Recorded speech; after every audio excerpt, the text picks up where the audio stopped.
It's preparing. Okay.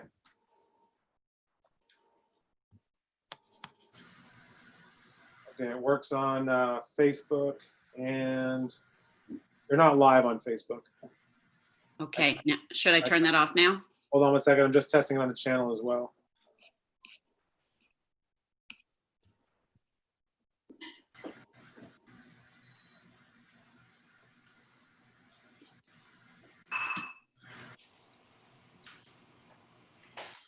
Channel's just giving me a black screen. I don't know why. There we go. Okay, you can stop it now. Actually, no, leave it. Leave it as is. And I just, I won't go live to Facebook and the channel until you tell me to. Okay. So you can just let me know if you want that 5 minutes before or right at 7. You can just let me know. Okay. So, You can leave that custom live streaming service going. okay. So even though it says live on mine, it's not really. Correct. It's just giving me a live stream that then I can say to Facebook and the channel, push it to the channels. Okay. Hey, Amy, did you go and look at the Q&A and try to do the settings so it's only you that can see them? I have no idea how to do that. So maybe you can make me a host and I can try to do it, but I think it's under the Q&A somewhere. It is, because I did it the other day.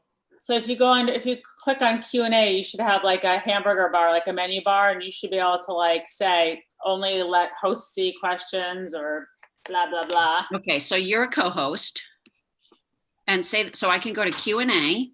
Oh, so I can't see it anyway. Oh yeah, maybe I can. The little setting wheel up top. Yeah. So we can unclick allow anonymous questions and then allow attendees to view answered questions only. And so we won't answer any questions. So attendees won't be able to view anything. But anyone can ask. And we're just Oh, I see. Okay. So since it's answered questions only and we're not going to answer, they don't see anything. right.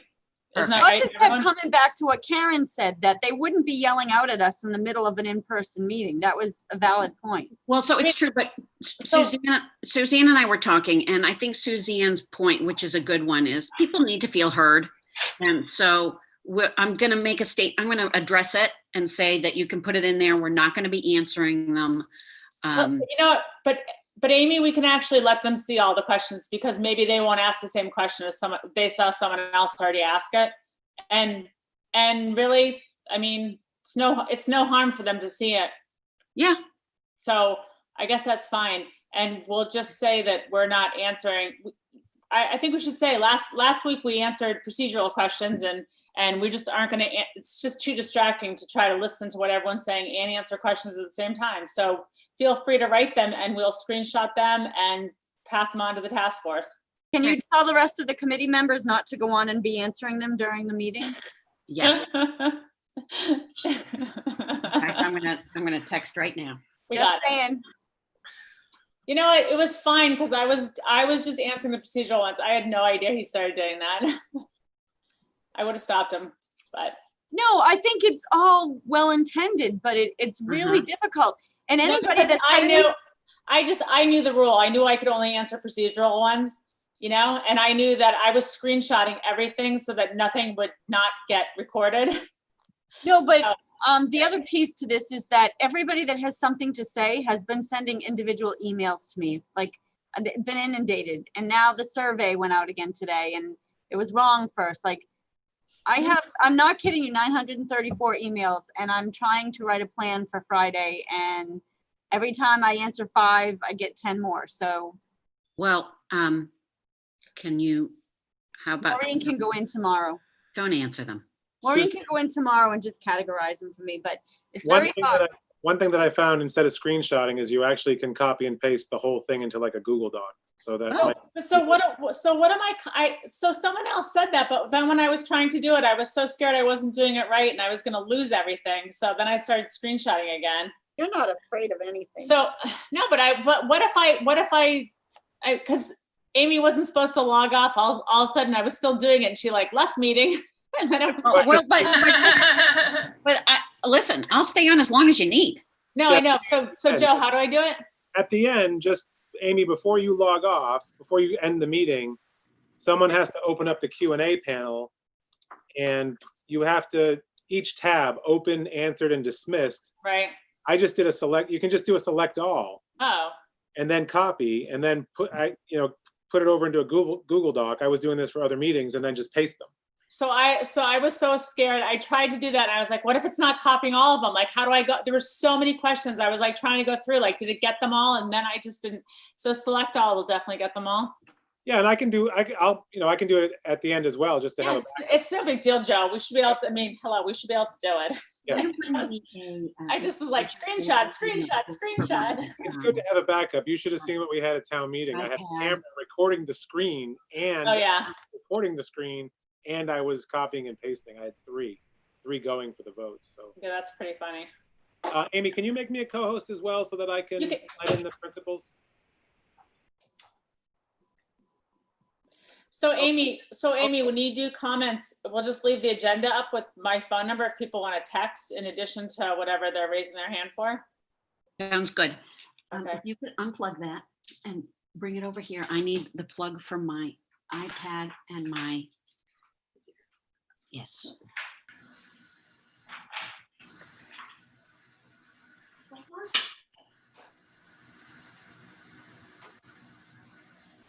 Oh, you got your tech help there. Nice.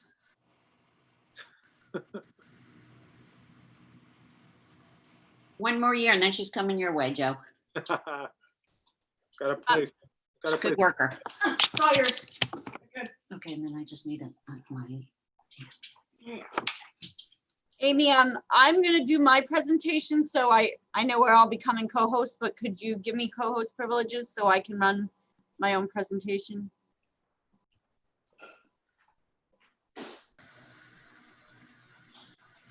Thank you.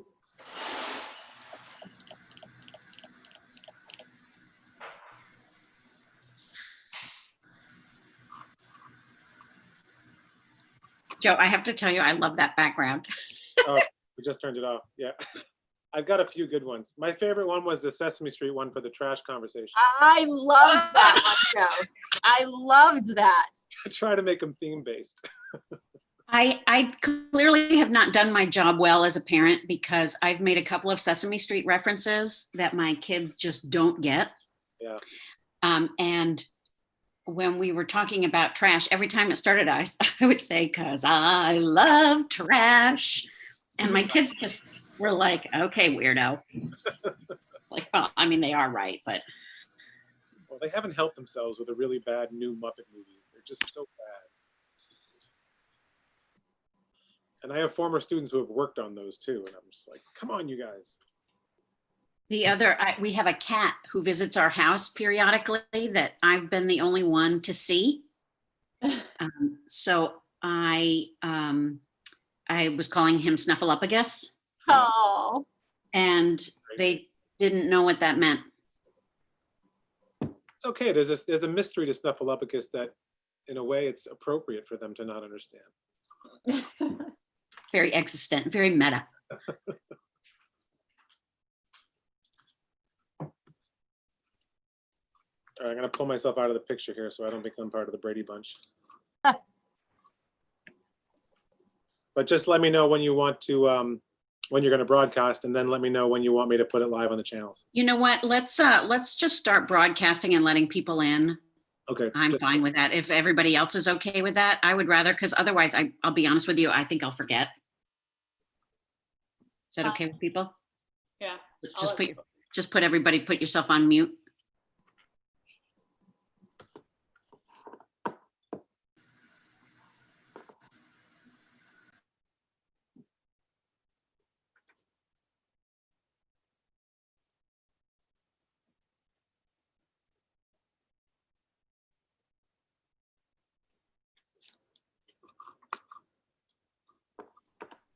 so Amy, are you hitting broadcast to let them in? Thought Joe did that. Did you already forget? So I do that? You do that. That's your job. That's how it starts. Okay, I'm doing it now. Although, more of the attendees.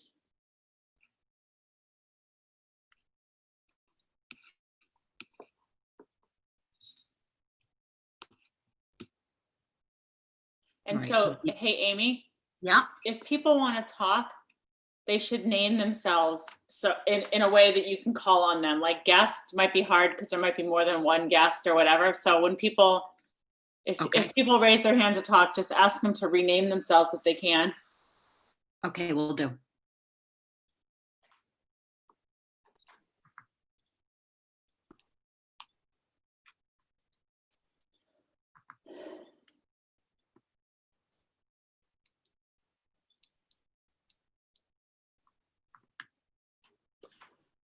And Amy, while you're at it, why don't you just hit the record to cloud button too, so you don't forget that. Down the bottom of your screen. Done. That's it. Great. Thank you.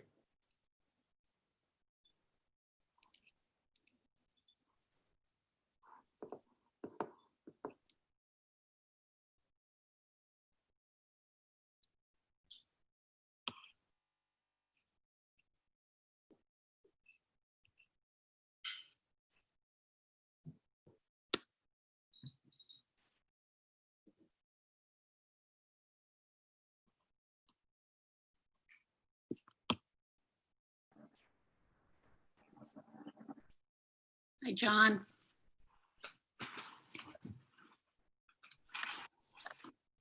Hey, Pam, are there any people that are on our panel tonight, like principals or whatever, that are going to need to get moved over from attendees? Yes, Joe and I were talking about that. I see Mary Okay. Beth right. needs to be moved over.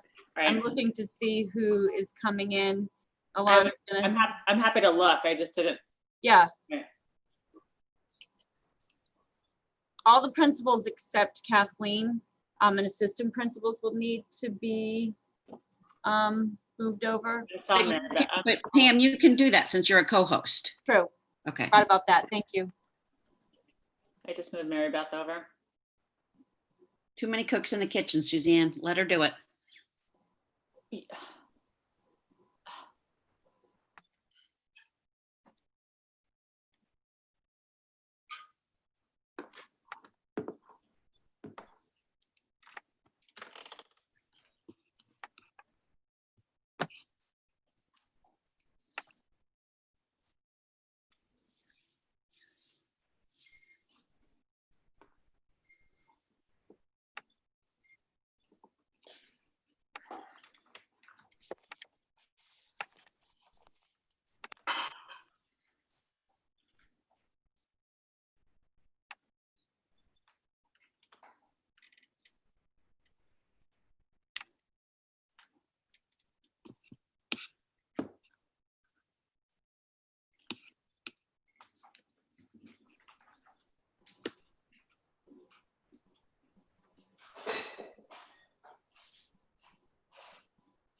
Joe, Yep. do you see the message from Tom about Michelle Yanofsky? Is it a text or is it a? It's a text. She is going to speak during Okay. I see. during public comment. Okay. And since she's a representative of the SEI, I'd like her to be able to be seen and not just heard. Okay. When she pops up, I'll make sure she gets over there. Okay, thanks.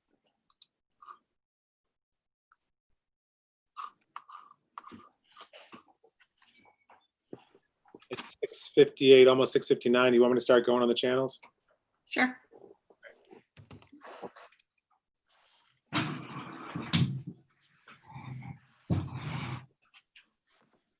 Are you Gretzky?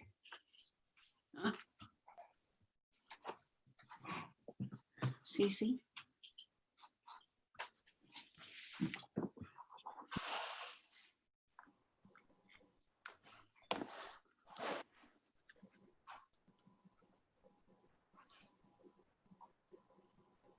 All right, You're live on Facebook and on the town channel and on YouTube.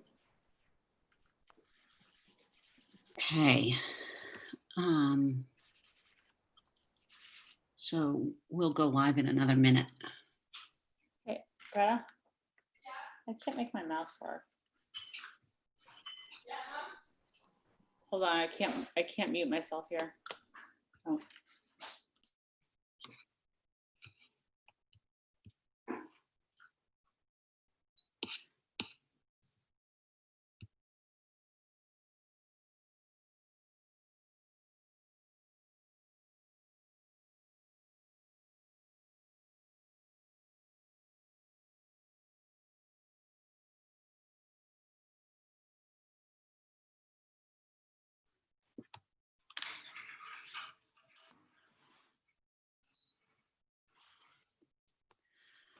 All right.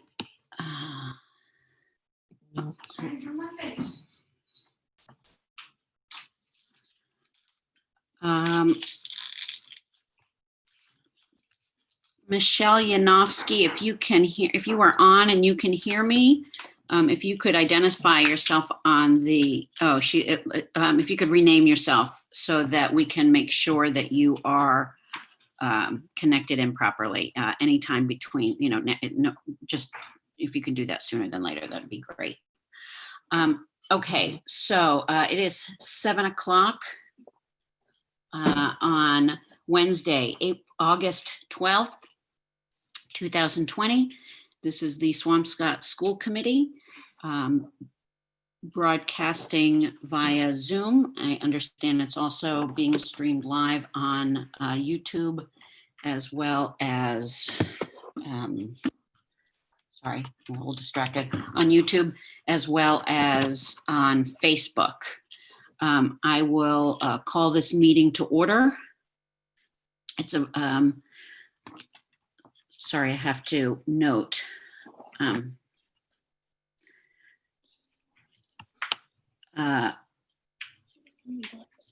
Sorry, I'm sorry. I know I have to, Is your computer charging? bear with me one second. She's having tech problems too. Yeah, okay, we're good. Okay, thanks. Sorry about that. Okay, this is a virtual meeting in accordance with the executive order issued by Governor Baker on March 12th, 2020. The order suspending certain provisions of the open meeting law, General Law Code 304, Section 20. So call the meeting to order, and those who can, please rise and say the Pledge of Allegiance.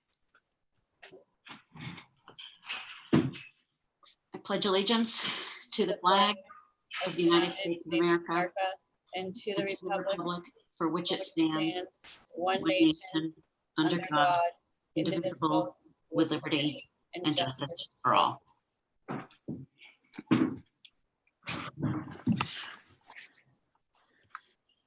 Okay, I can see that the attendee list is climbing, which I'm really appreciative of. We're gonna, hold on one second. Boy, nickel.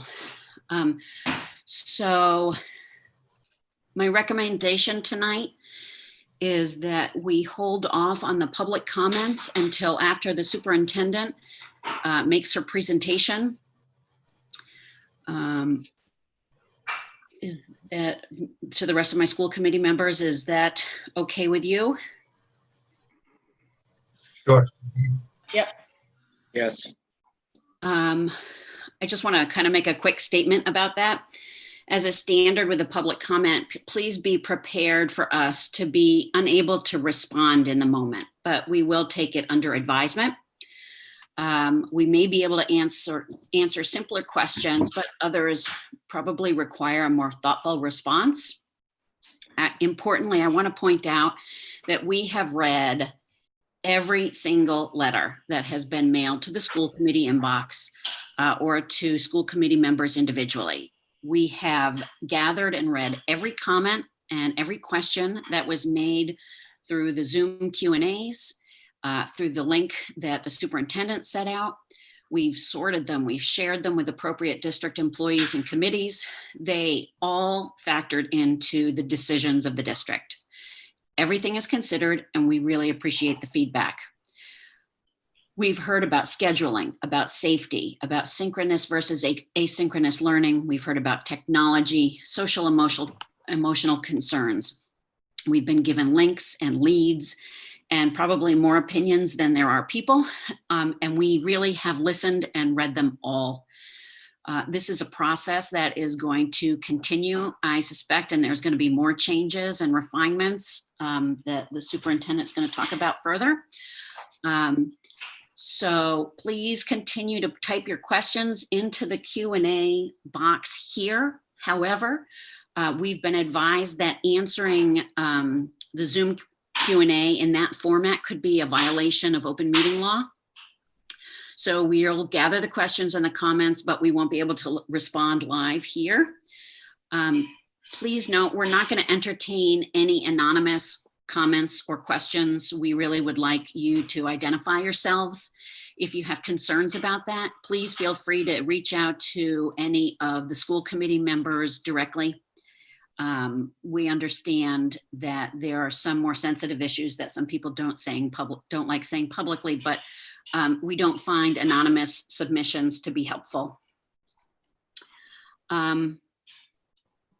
We've heard from our teachers both individually and as a group. We've heard from our parents.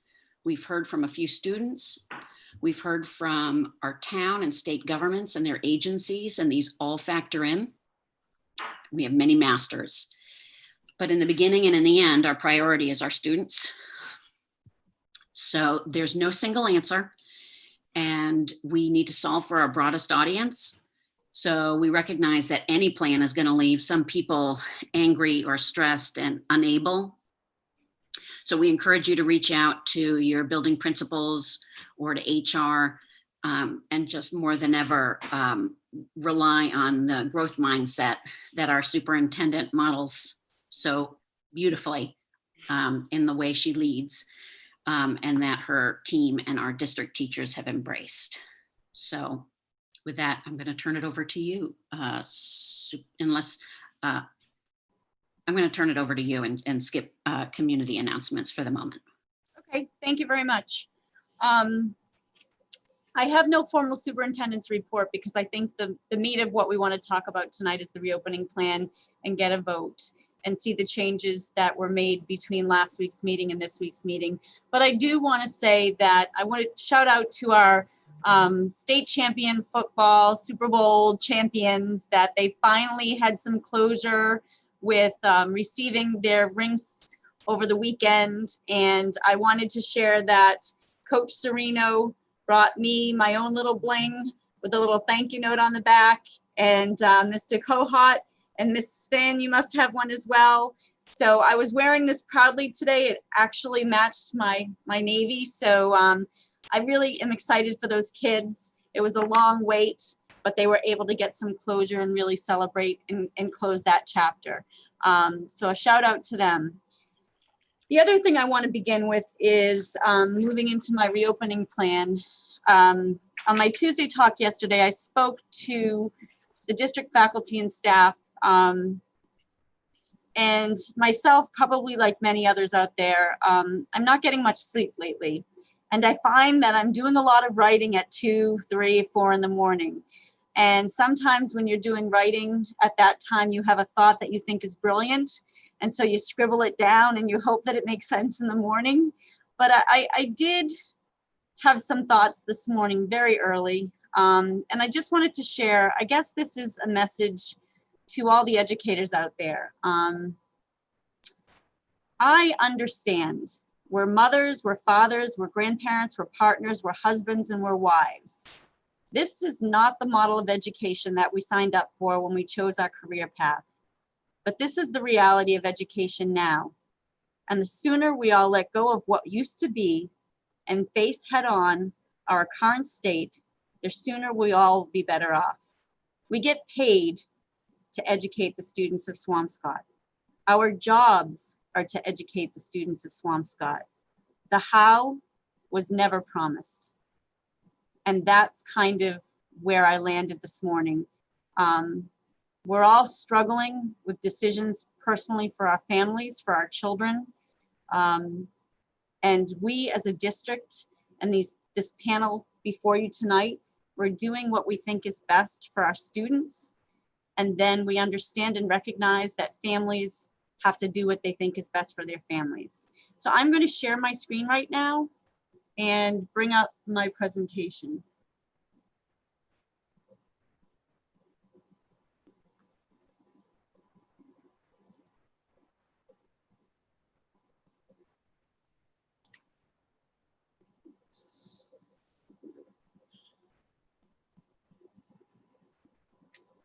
So this is an updated presentation from last week. I did repeat some of the information on the slides for those of you that were not able to attend last week. One of the things that I wanted to talk about first is anyone that wasn't able to attend last week, the technology. And one of the things that I wanted to emphasize this week, again, for any new audience members, is that in grades 3 through 12, all students will be issued a Chromebook and will be using Google Classroom.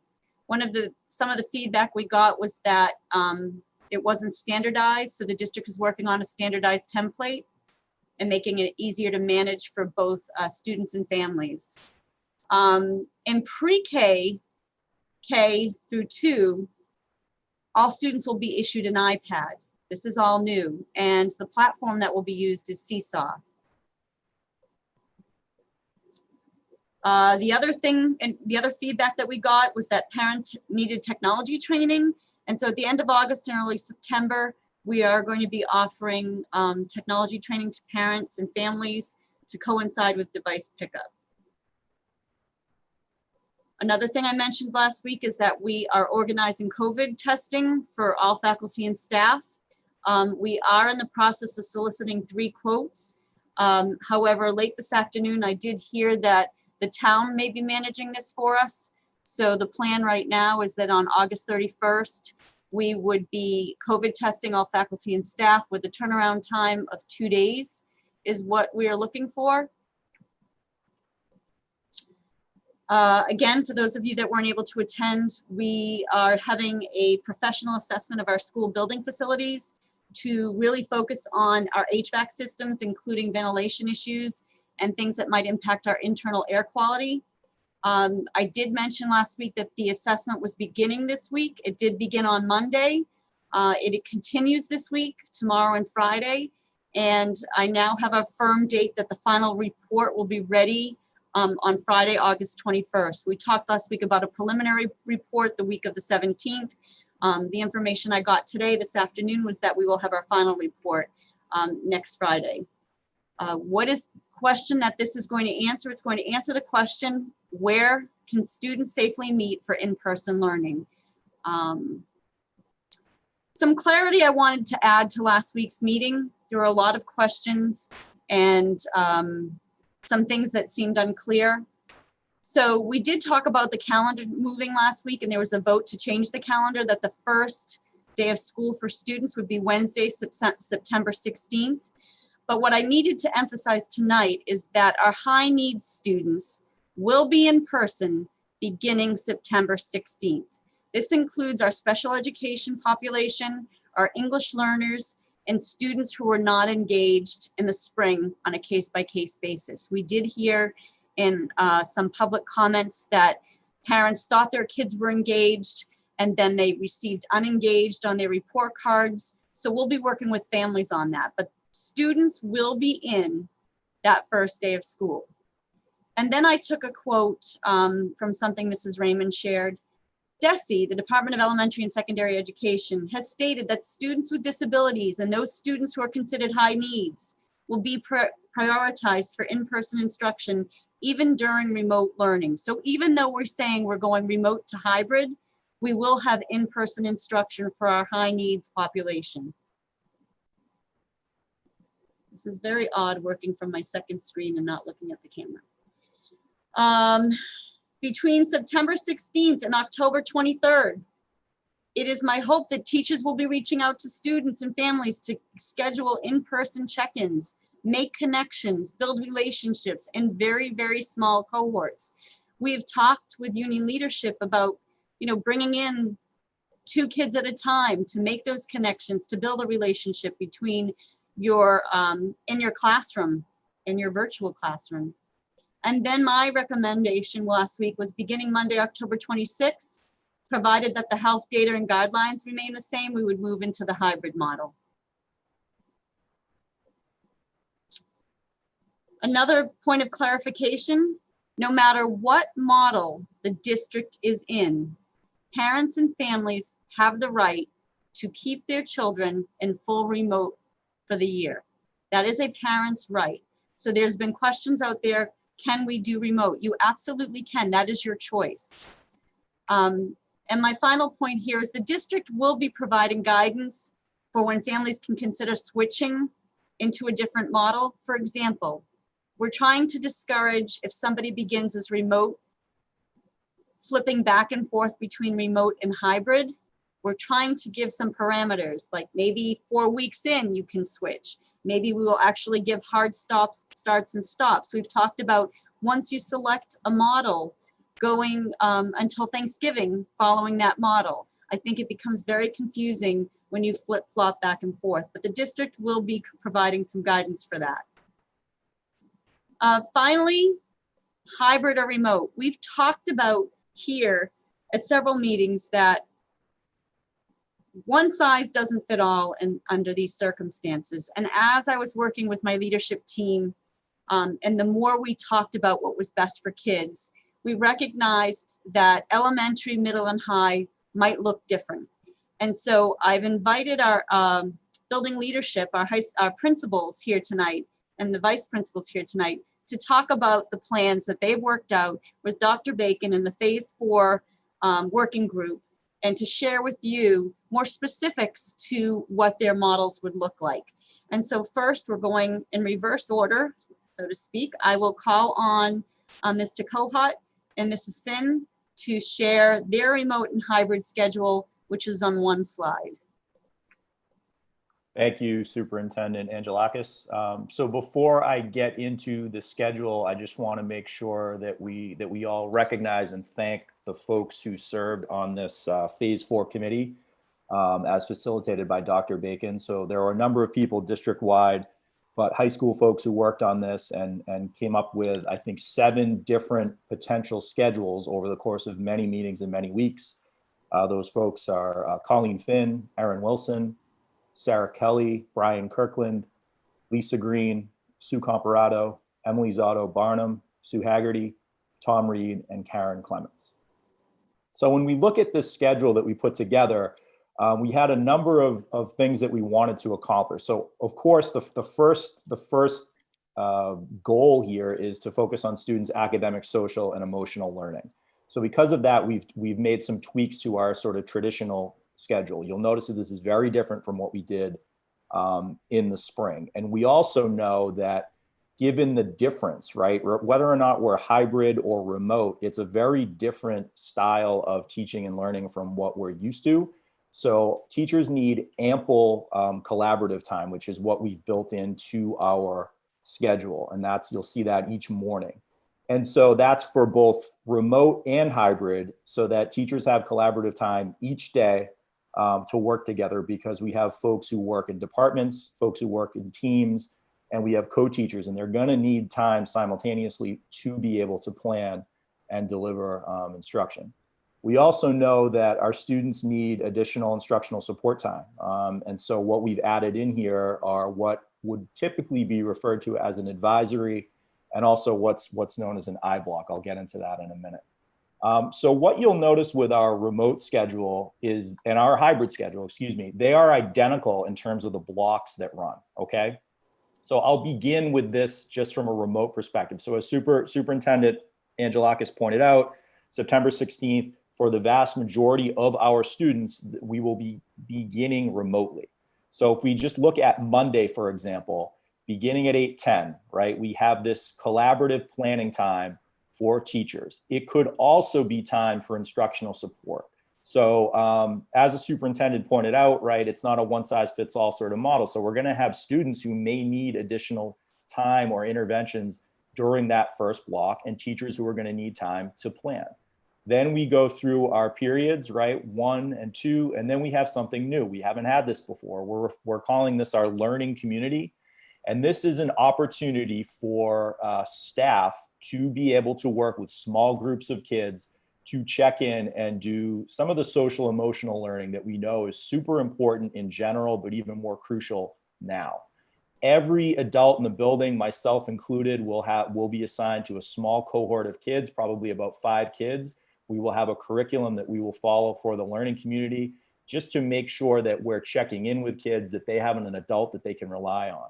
When we did our safe and supportive school survey earlier in the year, some of the data that came back was that kids were very honest in saying that many of them felt like they didn't have an adult that they could connect with in the building. So these learning communities are our way to reach students, to make sure that they have what we often refer to as an anchor adult. That's followed by a lunch period, then period 3, period 4, and then the end of the day, just like in a typical year, there would be that block of time where teachers could potentially meet, or it could be a time to check in with kids briefly after school. So that's Monday. Again, we're still on remote. Tuesday, we begin with period 5, 6, back to so now we're into something different, excuse me. This is the I block, or the intervention block. So the idea here is this is additional time on during the week, so that students and teachers can check in or potentially get some enrichment time, right? So teachers I could use myself as an example. I was an English teacher for a long time. I may have a student who missed a discussion that we held. During that I block time would be my time to reach out to that student, to reach out to families, check in, and reschedule time for that student to make up that particular discussion. Perhaps it gets rescheduled to the I block that happens on Thursday. So it's an additional chunk of time that we can use for interventions. This is based on a model that Lexington High School did. I visited Lexington a few years ago as part of a NEAS team. I was very impressed by what they did. And so we've added this in to our schedule. We then move to lunch, period 7, and we've added a period 8. The typical school year has 7 periods, but we're adding in this additional period of time. Now, one thing to keep in mind is we're not going to have study halls, right? So kids are going to need that additional time during the day to be able to prepare, study, or perhaps even take some time to rest. And then we have the teacher meetings again in the afternoon. Wednesday, and this is district-wide, is a half day. So the idea is we would be all remote that day. We'll all be check-ins, very brief check-ins of approximately 20 minutes throughout the day for all 8 periods, and then a check-in with the learning community from 12:10 to 12:30 to prepare for the next 2 days, Thursday and Friday, which follow the same as Monday and Tuesday. That is the remote schedule. Now, with the hybrid, it's identical, right? The schedule is identical in terms of the time. However, what's different is we're splitting the students into cohorts. We will have cohort blue, cohort white, and cohort navy. So cohort blue and cohort white, essentially the classes are going to be split. The easiest way to do this, and in what most high schools are doing that I've been able to communicate with and look at plans, the easiest, most efficient way to start building the schedule is to do this alphabetically, right? So if we imagine hybrid, we are now physically in the building with some students, right? So if we look at that period 1, if I take myself for an example, take me for example, let's say I'm teaching a junior English class, I have 20 students. Those kids in that first cohort, there may be 10 of those students in on period 1 here, right? That's my cohort blue. We'll also have our cohort navy kids in, because those are our students who are high needs, who will also be in each day, right? Cohort white, the rest of the students, right, the other sort of half of the class, if we imagine it that way, would come in for that same period. They would be present in person on Thursday. The schedule follows the exact same sort of format. It doesn't rotate dramatically. It's static. And that was done by the Phase 4 team deliberately, right? Because we know we don't want to have too many transitions. We do expect that there are going to be times where if we're hybrid, we may have to go remote, right? We know that that's a possibility. So the way this schedule is set up, the times are the same, right? So we avoid the disruptions that would happen if we had to dramatically change the times. And that's essentially it. I mean, I think it, when you first look at it, because it's not separated out as hybrid and remote, it can be a little bit confusing, but I want folks to understand that we're beginning remote for most students, and this is what it will look like. When we transition to hybrid in October, it will look the same in terms of the actual periods, but not all students will be in those periods, right? But kids will be in the building hybrid if we're able to go in that direction, essentially twice a week, right? So for each individual class, that classroom teacher would see those kids in person once, right? And the rest of that time would be remote.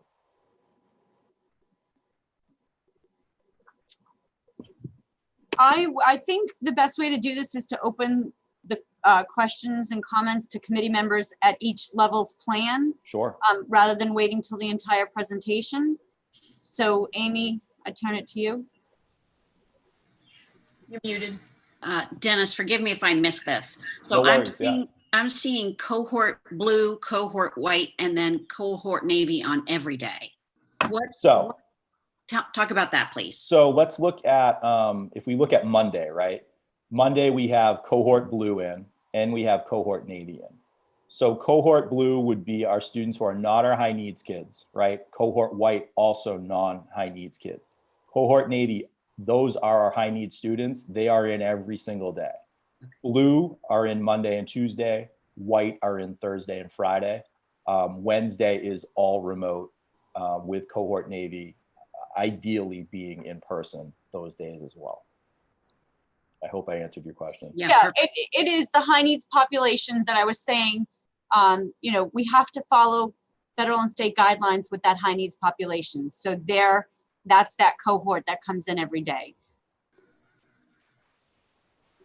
Karen, Karen, why don't you go ahead? So what are, like, for example, what is cohort white doing on Monday, Tuesday? Are they just completely off, or are they doing some remote? No, they are not off. So they'll have some sort of work that they'll be working on. That's, I mean, the bulk of the teaching will be remote, right? Okay. So they'll have something. I mean, I'm just thinking of myself, for example. It may be, again, as an English teacher, perhaps that first period, right? My students have like a timed writing, right? Period one. So the cohort blue kids are in and they're doing that timed writing. White may be having the timed writing on Thursday, right? So they're preparing for that along with potentially reading or any other work they're doing remotely. The way that we've been sort of talking about this in the building to think of is it's not going to be sort of planning for two classes. It's for those days when you're in person with those groups, you're going to be working on things that you would need to do in person, right? That you really wouldn't be able to do on a remote basis with something like Zoom or Classroom or Screencastify. It's something where you need those kids in person to be able to do it. So in building your scheduling, it's a very different way to plan. But that's kind of the way we're thinking of it. It could be a time where teachers are making adjustments. Perhaps students worked on an assessment the week before that was done remotely. It came in and the teacher knows there are some things that need to be retaught. Perhaps that's what happens during that live in-person time. So one way to, yeah, and I think some schools have talked about sort of live streaming the teacher. That is not something that we're planning to do. So in other words, while blue is in person, that same lesson is being sort of filmed. That is not what we're doing here. You have school every day. You're just not in school every day. Exactly, right? And during that period of time, you can, so students should expect, and families, I want this to be clear, they are scheduled throughout the day, right? From 8:10 to 2:45. There may be periods where they don't have a class because we've added in that 8th period, or perhaps they would have in a normal in-person environment, right? It would have been a study hall. So kids would essentially be sort of off during that period. But when you get your student's schedule, you'll be able to see how that corresponds with this and see when kids are scheduled. So it could be a Zoom, it could be some sort of asynchronous work that's happening. Teachers have a lot of options in terms of how they're going to teach, but But rest assured that during that time, students will be expected to be in class. We will be taking attendance. We will be taking attendance for in-person, and as well as any remote learning, there will also be attendance for that as well. Dennis, Suzanne, Hi. are there check-ins for, like, I'm sort of confused. Like, if you have English period 1 on Monday. Yep. And your cohort blue, that's the only English class you have until the following Monday. So No, you would, I mean, that's the only in-person you would have. right. But you would have period 1 again on Wednesday for 20 minutes, which would probably be a check-in, right? And then again Thursday. Wait, how do you have it again on Thursday? Because that's for remote. Right, exactly. Okay, so when you go hybrid, you're only going to be in school in your English class 1.5 times a week. Yes. So I'm just saying, like, so kids are going to go home with a lot of independent work, or Yes. there's no other on the days they're not in class. It's not like they're going to be on any asynchronous learning tools. Well, they could be, yes, they could be. I think there won't be as many sort of synchronous things, right, at the same time where everybody's, but there will be a lot more of that asynchronous sort of practice, right?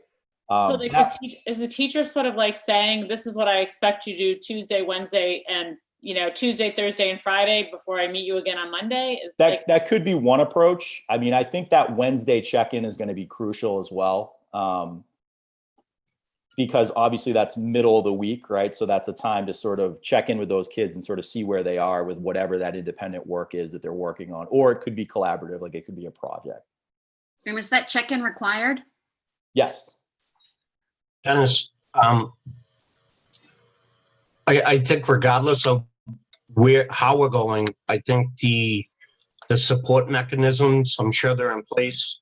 But I do think they're going to be really highlighted, whether it be the guidance or Sarah Kelly and Latoya. But in order for us to move, I think the support is just as important as the schedule.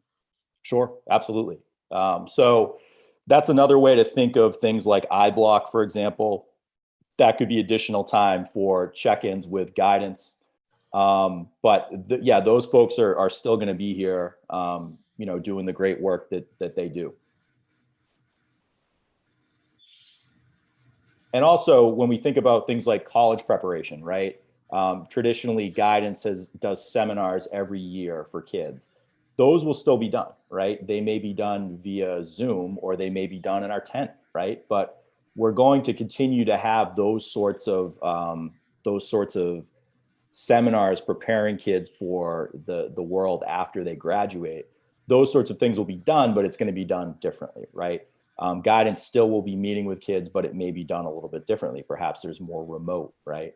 Of course, Sarah Kelly will still be meeting with students. Absolutely. Thank you. What's happening during the hybrid for families that choose to keep their kids remote? Like what is their contact with teachers look like? So their contact with teachers would be tools that we probably use during the remote time. For example, things like Zoom, right? Just the traditional telephone. I mean, that's going to be the contact with families that way. Like, when's the teacher during this schedule? When's the teacher meeting with the remote kids? So they'd be doing that during that Wednesday check. So you're talking about for all remote, but during I'm hybrid? saying, like, if you choose not to put your kid in cohort blue or white or blue or white, right? And they're staying home, like the teachers are presumably busy, with the kids that are in the school during these periods. So I was just wondering, like, right. So in terms of, so you're asking specifically about like just check-ins with those kids? Well, I'm sort of saying, like, how are they teaching the kids at home? Well, and I want to add to that. Where's their time to do that? and plan for it. And So there's this block, right? Mondays, that's collaborative planning or instructional support time, right? So that's each morning except for Wednesday, right? That could be potentially time for that support. It's also time for them to do any planning. There's also the traditional prep period that teachers will have. Teachers won't have duties during the day, so that's additional time. And there's also an additional period 8 here that's kind of a chunk of free time that could be used for that sort of thing. There's a period between 2:30 and 2:45 that could be used for that. And then there's also going to be this chunk here. I'm sorry, my participants menu is covering this up. There's this chunk here of learning community from 12:10 to 12:30. And then also time in the afternoon on Wednesday, which hasn't been determined. I think we've been thinking of it as sort of professional development, but it could also be time for reaching out to families and reaching out to students as well. I mean, teachers, even though it ends here at 12:30, right? Teachers would still be working through the end of the day, which is 2:45. Could we have Dr. Bacon chime in, please? Okay. Thank you. you're on mute. So another thing to keep in mind is that the Phase 4 committee has determined that there's not going to be 2 separate curriculums or 2 separate lesson plans for the kids who are learning remotely and the kids who are learning in a hybrid model. There's going to be one set of lessons that's going to be the basis for all the instruction, regardless of where a student is learning at any particular moment. So the planning and the curriculum is all the same. Clearly, when we have, when students do come back, more students do come back in person, that will give our teachers less time to interact with the students who choose to remain fully remote. We are also, and again, we are waiting for the results of the parent survey, which just went out today, to really understand how many students are going to be in the building and how many students are going to be in remote learning once we have the opportunity for half the students to come in on the hybrid model. Based on what those numbers look like, we also might be shifting around some staff so that in addition to the teacher who's actually planning the curriculum and delivering your instruction, you might have a secondary teacher just for the kids who are fully remote to check in with them on a more regular basis. So again, we really can't finalize exactly how everything is going to work until we know how many students are going to be coming in, how many students are going to be staying fully remote, and those kinds of things that we need to know to really answer some of these questions. Martha Raymond's hand is up. I was just going to say, I'm assuming, Jean, too, that there's going to be recorded lessons and lessons in Google Classroom, right, for the kids to access. So I think maybe that's what, Suzanne, you were thinking, so if I'm at home, like how am I learning this material? Well, they'll be able to go into Google Classroom, look at their recorded instructional videos, look at the material, look at their readings, look at videos the teacher assigned. And then that's where that check-in piece comes after, the check-in comes after you've done that work too. Amy, can you see everybody? This is your meeting. I don't want to be, No, I don't know if you have it on gallery view. I do have it on gallery. Okay. But that said, I can't see anybody. I can only see 9, I think. Does anybody else have questions? Karen? I just want to, so just like in a regular year and a regular schedule, not every teacher will have a class every period. So it's not just the breaks that we see in here, but they'll have their own breaks because they just don't happen to have a class period 3, for example. And so that is their time. Exactly, right? So that's what we refer to as their prep period. Yeah. Okay, with that, I'm sorry. Just quickly, one more question. I know this isn't sort of like the scheduling job, and there's another task force sort of looking at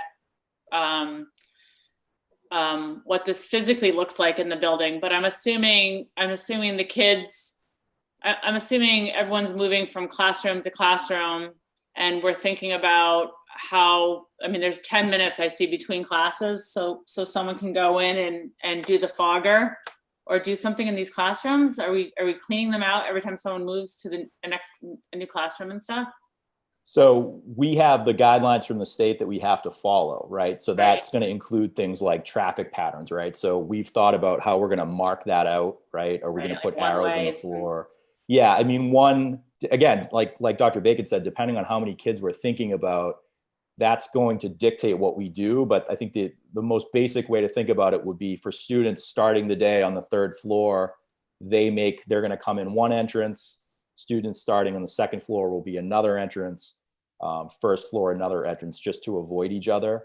And 10 minutes is enough to clean out classrooms. We don't wipe know. them down, We right? don't know. I mean, that was something we talked about today. We kind of ballparked it. We think so, but we really won't know until we get into it. We Right. also want to give kids the opportunity to be, or the time really, to be able to take a mask break, right? So during that 10-minute chunk before you head off to period 2, you can go outside, take your mask off, and then put it back on and come back in, and then head to your next class. So that we really won't know until we get into it to see if it is enough time, and we may have to just shift things by a few minutes to be able to make it work. Right. You know, these schedules right now and this plan, I've said repeatedly, is fluid. It's it is a living document, and it's putting things in theory down. But the reality is, as we start to play these things out, we're going to revisit, review, and rewrite some of what we're doing. This is our best foot forward right now, but things could change. And I think everybody has to recognize that I think this is a great schedule for our high school students. They need to think about their future. They need to think about, college next year, their career paths after high school. And I think this accomplishes that. So, sorry, go ahead. Just going to say, when we sat down to really do the meat of this work and we thought about elementary, middle, and high, the fact that we are looking at different models for the different levels. I think that's important to recognize that, we understand that the high school curriculum and kids after high school have different plans. And I think the schedule demonstrates that. I'm happy to see so many different periods, because that means you're keeping the electives and everything, right? So kids are having a chance to do like the full high school curriculum, because we haven't even, we haven't talked at all about modifying graduation requirements, because we're assuming, we'll get to that discussion later, but obviously if they're taking all these classes, they can earn all those credits. Exactly. So we want to honor the requests that kids put in the spring, right? And try to run as many of those classes. And it's possible that there may be some classes that can only work remote, right? Safely, and they can't be hybrid, and that's okay, right? That's something we're going to have to think about. I think, for example, with PE, there are some things that we can do. The kids won't be playing basketball, right? But we have a great deal of outdoor space that if the weather cooperates, they can access that, right? And then when we think about the arts, for example, visual arts, there may be some ways that we can have kids be able to take materials home, right? And while they're doing some of that remote stuff, the materials are with them at home. So we will absolutely continue to move forward with the electives as kids chose them.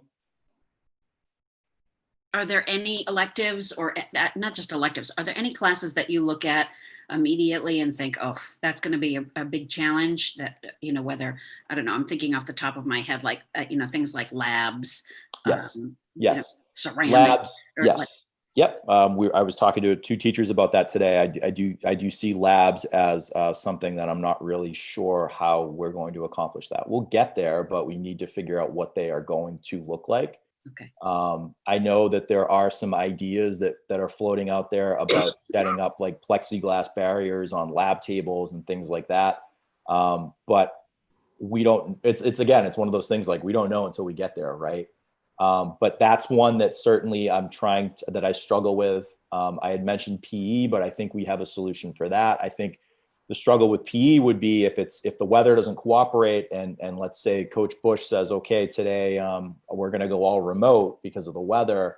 Well, if those kids are remote, they're going to need a spot to do their remote workouts, right? And they can't go home and then come back, right? So they could do that, but what I'm saying is it's going to take more time than 10 minutes transition wise, right? So it leads to, I think what we've all noticed as we've gone through this crisis is that anytime we make a decision, there are so many other consequences of that decision that you couldn't have foreseen until you've actually made the decision and tried to execute. So I think this my question or comment dovetails into that. I recognize that all of this really is just sort of a place for, a place for us to work from, and that everything will manage. I guess my concern is, some of these things that, for example, a lab, we think, we're not going to necessarily be able to figure that out. Does that mean that we're not going to be able to figure that out until we're in a full hybrid schedule? Or does that mean that that teachers are sort of working through that in their classrooms during that preliminary time? Help me understand that a little better. I don't know if Dr. Bacon had her hand up for this, but I'm gonna throw it to Dr. Bacon. Yeah. Yeah, so I think probably later in the superintendent's presentation, she'll get to what's going to be happening in those first 10 days. And certainly some of that planning will happen then. We're also investing in some software that will allow students to do virtual labs. Oh, okay. Okay, so with your permission, I'd like to move on to the middle school schedules. Thank you, Mr. Kohut, Can I ask Mrs. one more Finn. question? Yeah. Dennis, I think our numbers for kids that had internet problems were probably a half a dozen. Were any in your building? And if not, do we know if that's been addressed as the presentation goes on? So students who struggled with internet access? Yes. We did have a few students, but from what I understand, we've reached out to those folks to try to address the issue. Also understand we have a whole new group of ninth graders, right? Including some kids who are new. So there could be some things that we aren't aware of yet when it comes to internet problems. Jean, I saw you had your hand raised.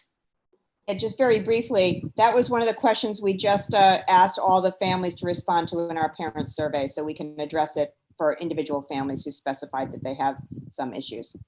Thank you. Ms. Seibert?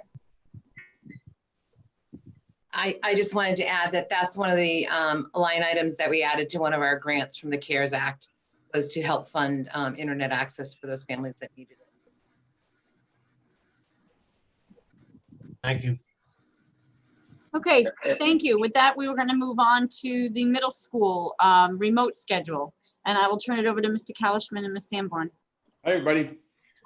So one of the things two things that we were really focused on is making sure that the kids have those connections that Dennis was talking about with an adult. Our goal at the middle school is always to say, hopefully they have connection with multiple adults. That doesn't change.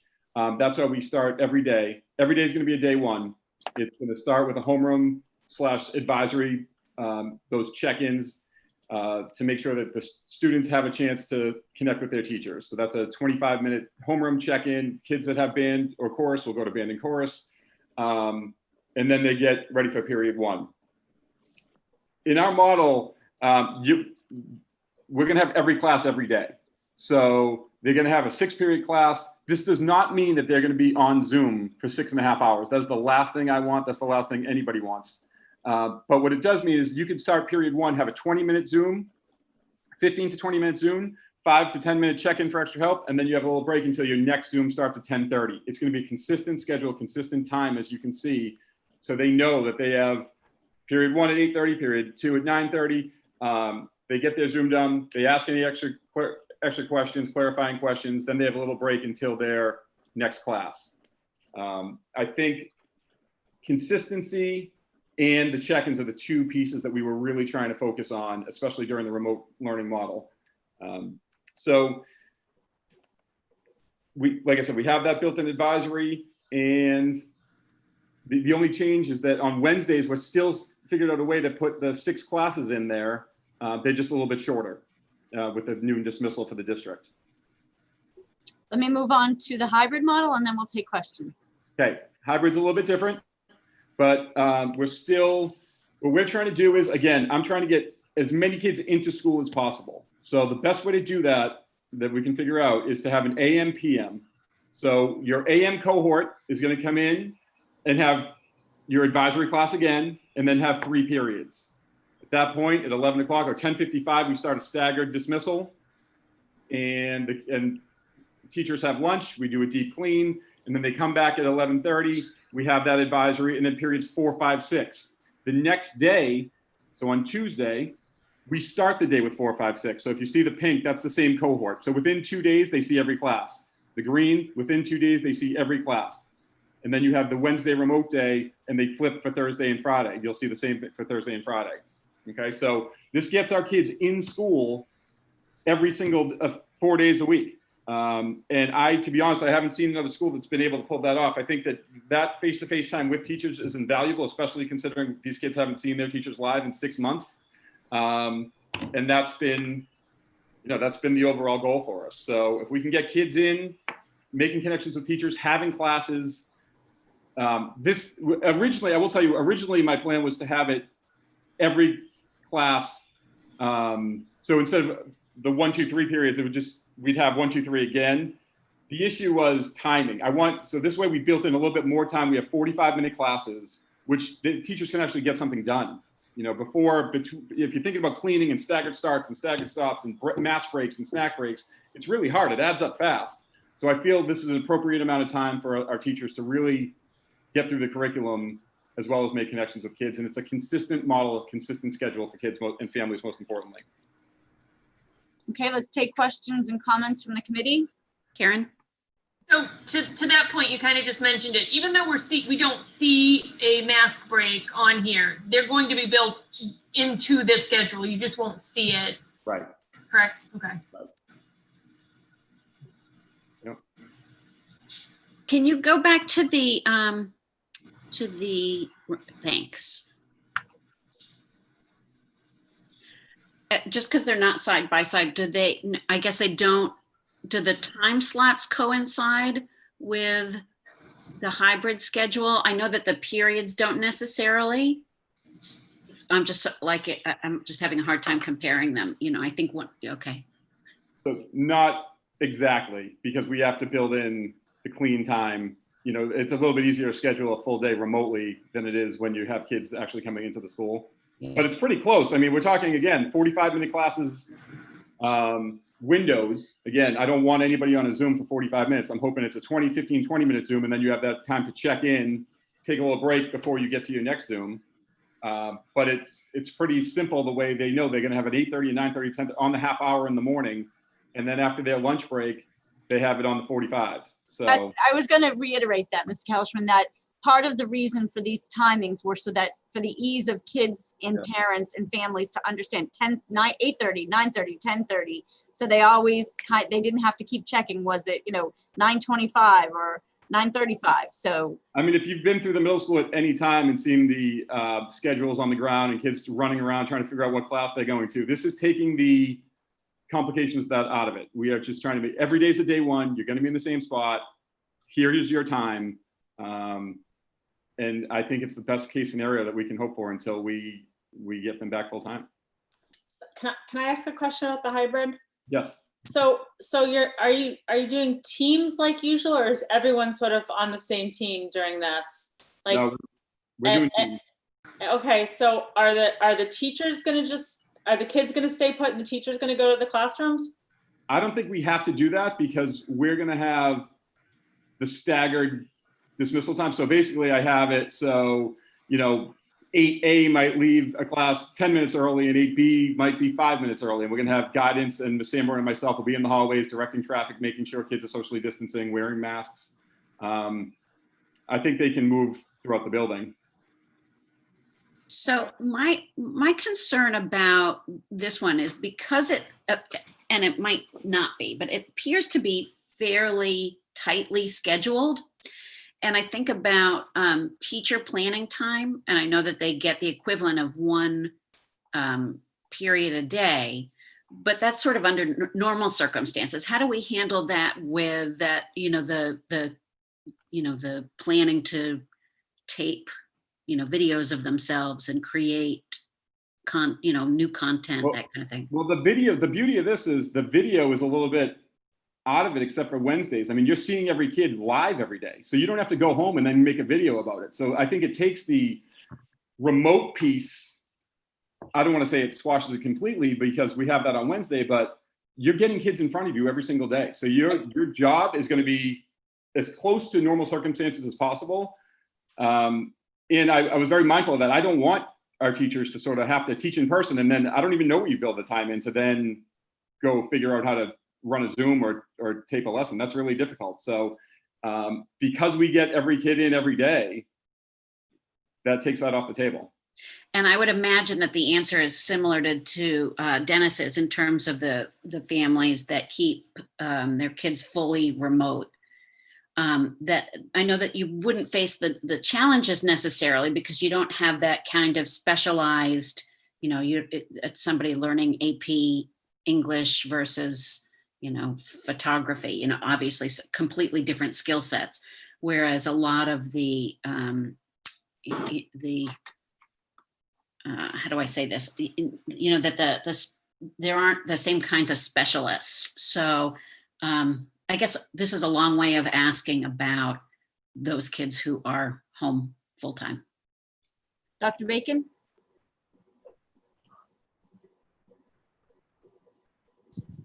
And again, so the answer, the kids, if once we go back to a hybrid schedule, if students choose to remain fully remote, they are going to have less face-to-face in-person or face-to-face synchronous contact time with their teachers than they would when everybody's remote or most everybody's remote.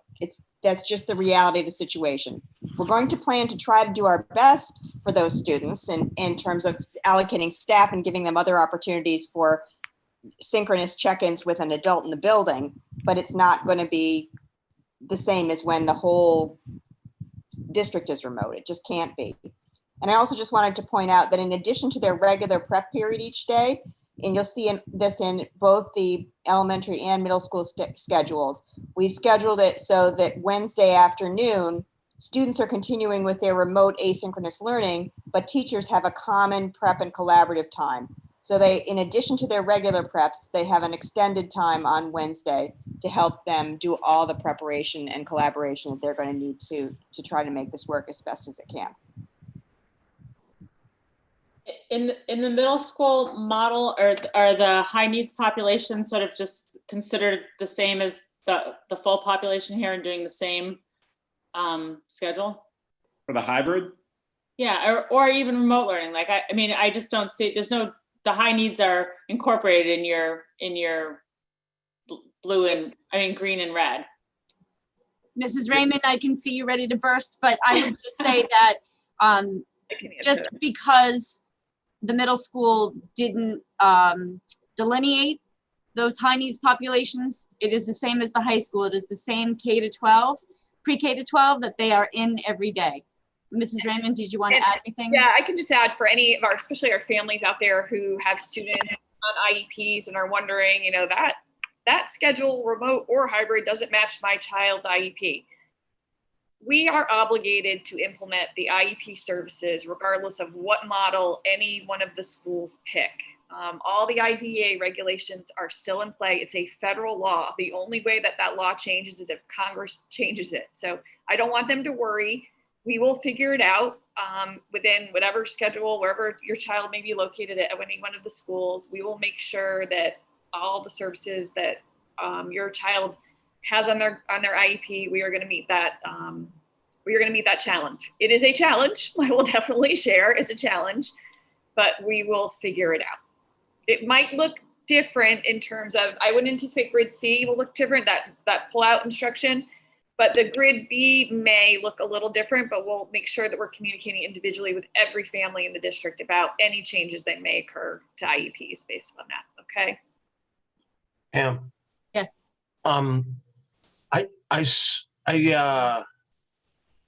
Is LaToya on tonight? And I ask so the Metco buses to and from, everything basically has been looked at. It's somewhat the same arrival time, departure time, late bus. I would throw that question to Mrs. Seibert. Mrs. Seibert and Ms. Seibert and Mrs. Raymond are working on the transportation along with, for our Nakant kids, for our special needs kids, for our Boston kids. So I don't know if there's an update on that at this point. So we are working on a survey for our Metco families. It should go out hopefully by Friday, if not Monday at the latest. Trying to, again, as Dr. Bacon said earlier, we need to determine who's coming, because there may be a number of families that will elect to stay remote, and then the busing and the transportation challenges aren't in play for those families.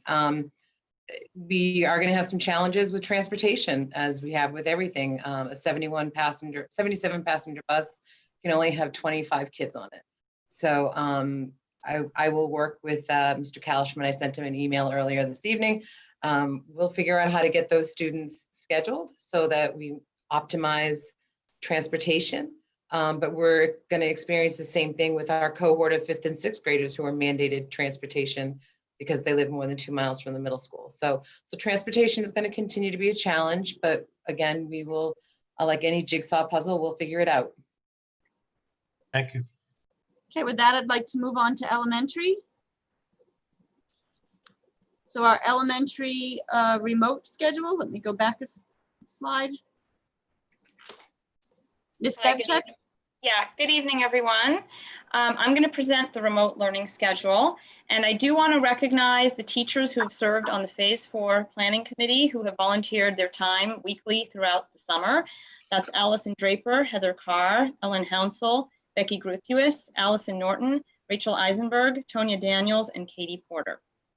So one thing that when we started working on this that we felt was really important is that we wanted there to be a consistent schedule. And we also wanted our students to have a number of touch points during the day with teachers in a live format. So I'll walk you through the schedule. The day is going to start at 8:10, the normal school day, with a whole class morning meeting. This is really important for building community, especially as our students are going to be meeting their teachers, many of them for the first time. We have kindergarten students who've never been at school. So that is a challenge of starting a new year remote, but we really want to focus on building those relationships as a class, and also focus on social and emotional learning and incorporating mindfulness and trauma-sensitive practices during that first part of the day.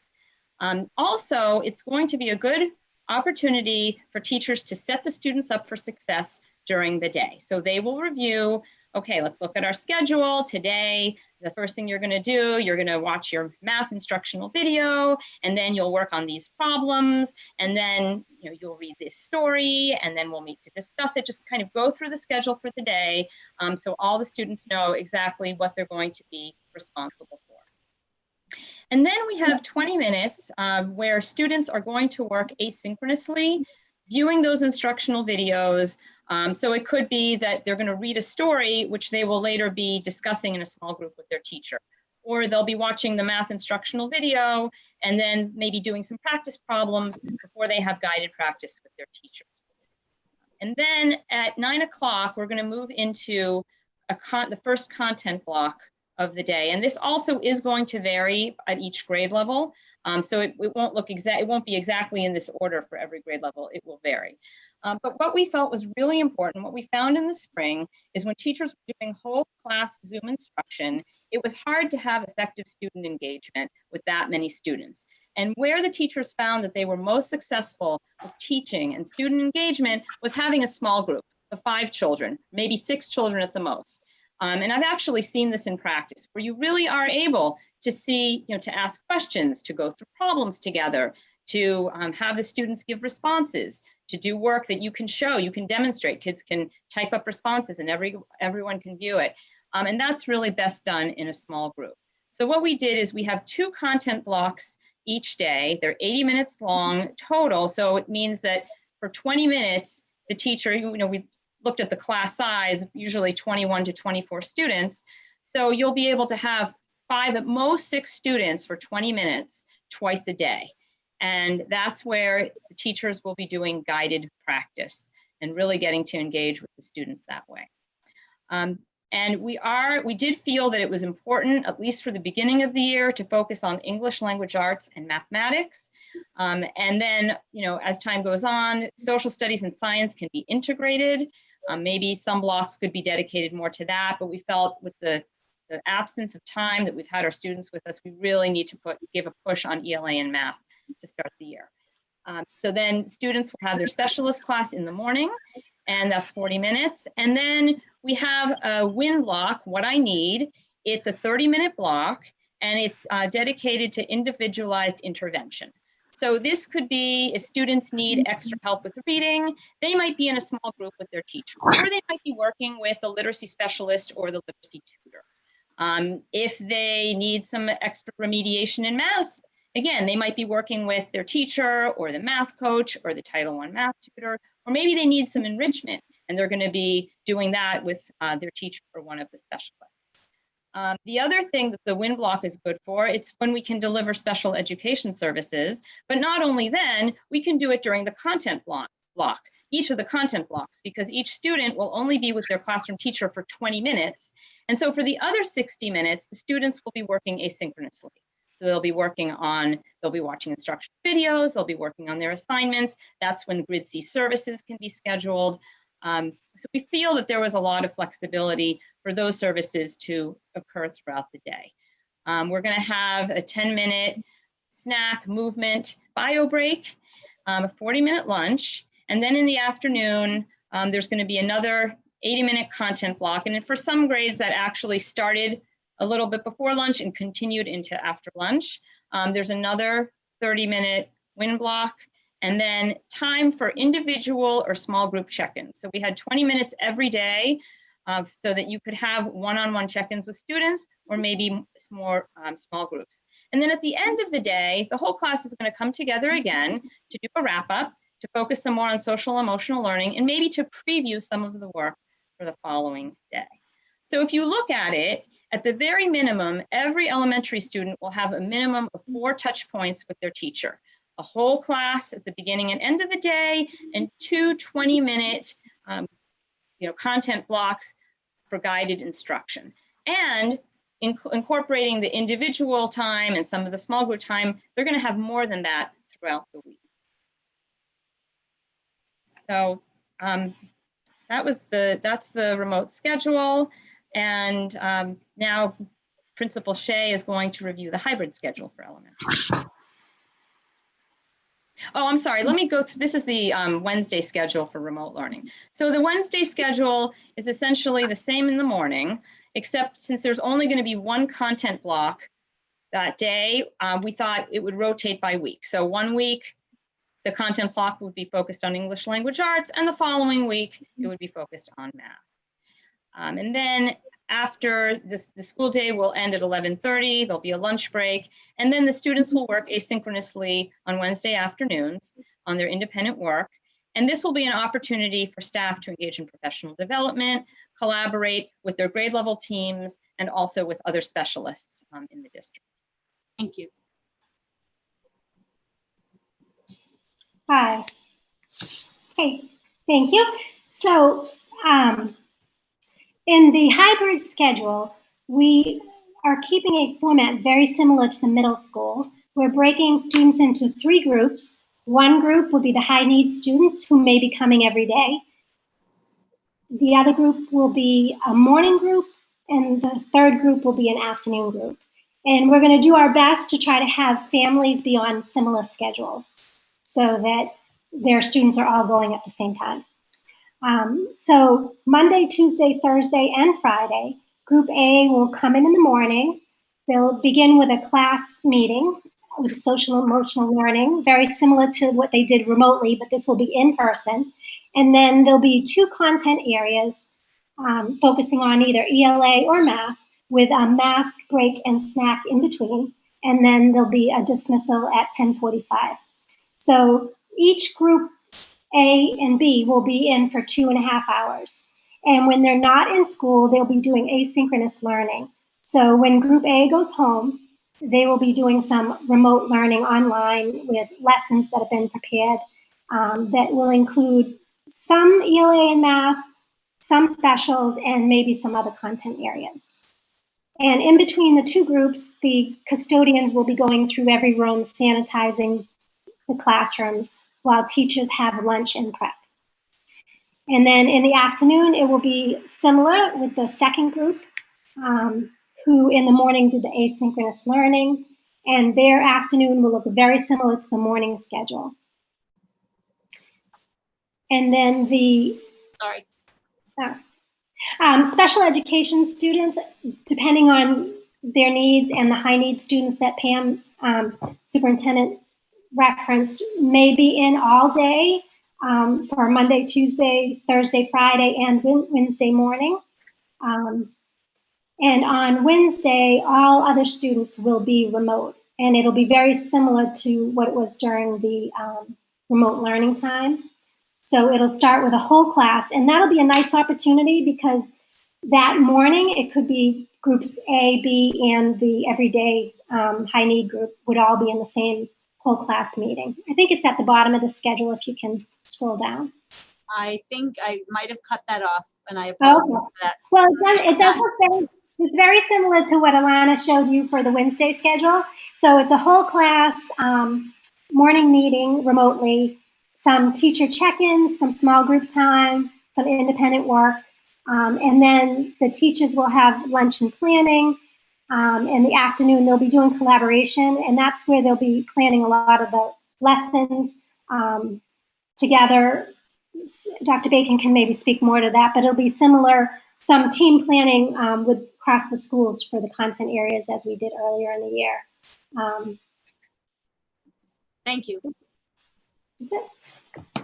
So our elementary and middle school schedules are on that AM, PM, and the difference really that stands out is the high school. And I think it's most appropriate because, as we said, you know, the career paths that the kids are taking at the end of high school and with so many electives. So our, you know, our 5th grade is at the middle school. And so I think it's very appropriate that my team, my elementary and middle school team felt that those schedules aligned.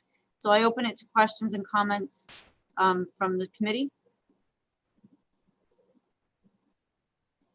I've got a question about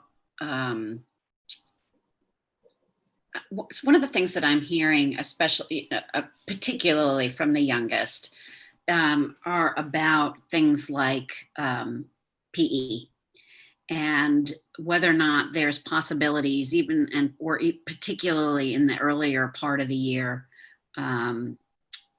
you know, before we move into the hybrid, of being able to get together. You know, it seems crazy that we've got all our kids at the beach and we've got all our kids at the pier and whatnot, but wouldn't be able to do that in a more formalized way. You know, or even for art, you know, I don't want to jump in and talk about anybody special and what, you know, they're skilled at, because I am clearly not. You know, but I just, you know, I think about what all of the kids are doing outdoors now and wonder if we can't factor that into part of the schedule. Well, I think these are structures right now that are goals. Suzanne and I were meeting today about policy, and we were talking about the fact that on social media, I saw the Boston Common had big leaves sprayed in areas. We have those outdoor spaces. This is a structure that they're trying to follow, but with any classroom teacher, if you need to deviate and you need to deviate from that structure to get some outdoor time, whether it be art or PE or music, it's fluid. These are structures to give parents a sense of how our programs and how our learning has changed and our learning models have changed since the spring. But this isn't written in stone. Yeah. You have to, it's going to ebb and flow in a variety of ways. And for us to try to pinpoint right now what this is going to look like in October is unfair. So do you think, I'm going to assume that there will be opportunity for, you know, particularly at the building level, for parents to bring some of these keep in mind, there are the reopening school-based teams. Okay. And this is later, you know, in the presentation, I will talk about, this is where the work is really going to happen with the building leadership. The teachers have to be involved in decisions. Those school-based teams have to be involved in those decisions. So this is where those teams take over the work and the implementation of these plans. Pam, is the, on a good day, the dismissal at an elementary is organized chaos. Are we gonna have a dismissal all at once, or is it staggered? We are planning to 2:50? stagger all dismissals and arrivals. Okay, thank you. I did just want to add about the specialist classes that the working group has talked about there being some integration during that morning meeting, social emotional learning time, that specialists could collaborate with classroom teachers. So on some art projects or media, digital learning. So we hope to really infuse that into the beginning part of the day, or when kids are in hybrid during that morning meeting time. Thank you. Okay, with that, I'm going to continue to move on to preschool, our integrated preschool, the remote schedule. Ms. Raymond? Okay, so our preschool team reviewed this with me today. And also I want to thank Liz Driscoll, our district BCBA, and Melissa Brothers, our director too. They also contributed this to this. What we wanted to make sure is to try to keep consistency for teachers, families, and children. So our schedule for the remote and the hybrid is the same. I also want to stress, this is our schedule to start September 16th, right?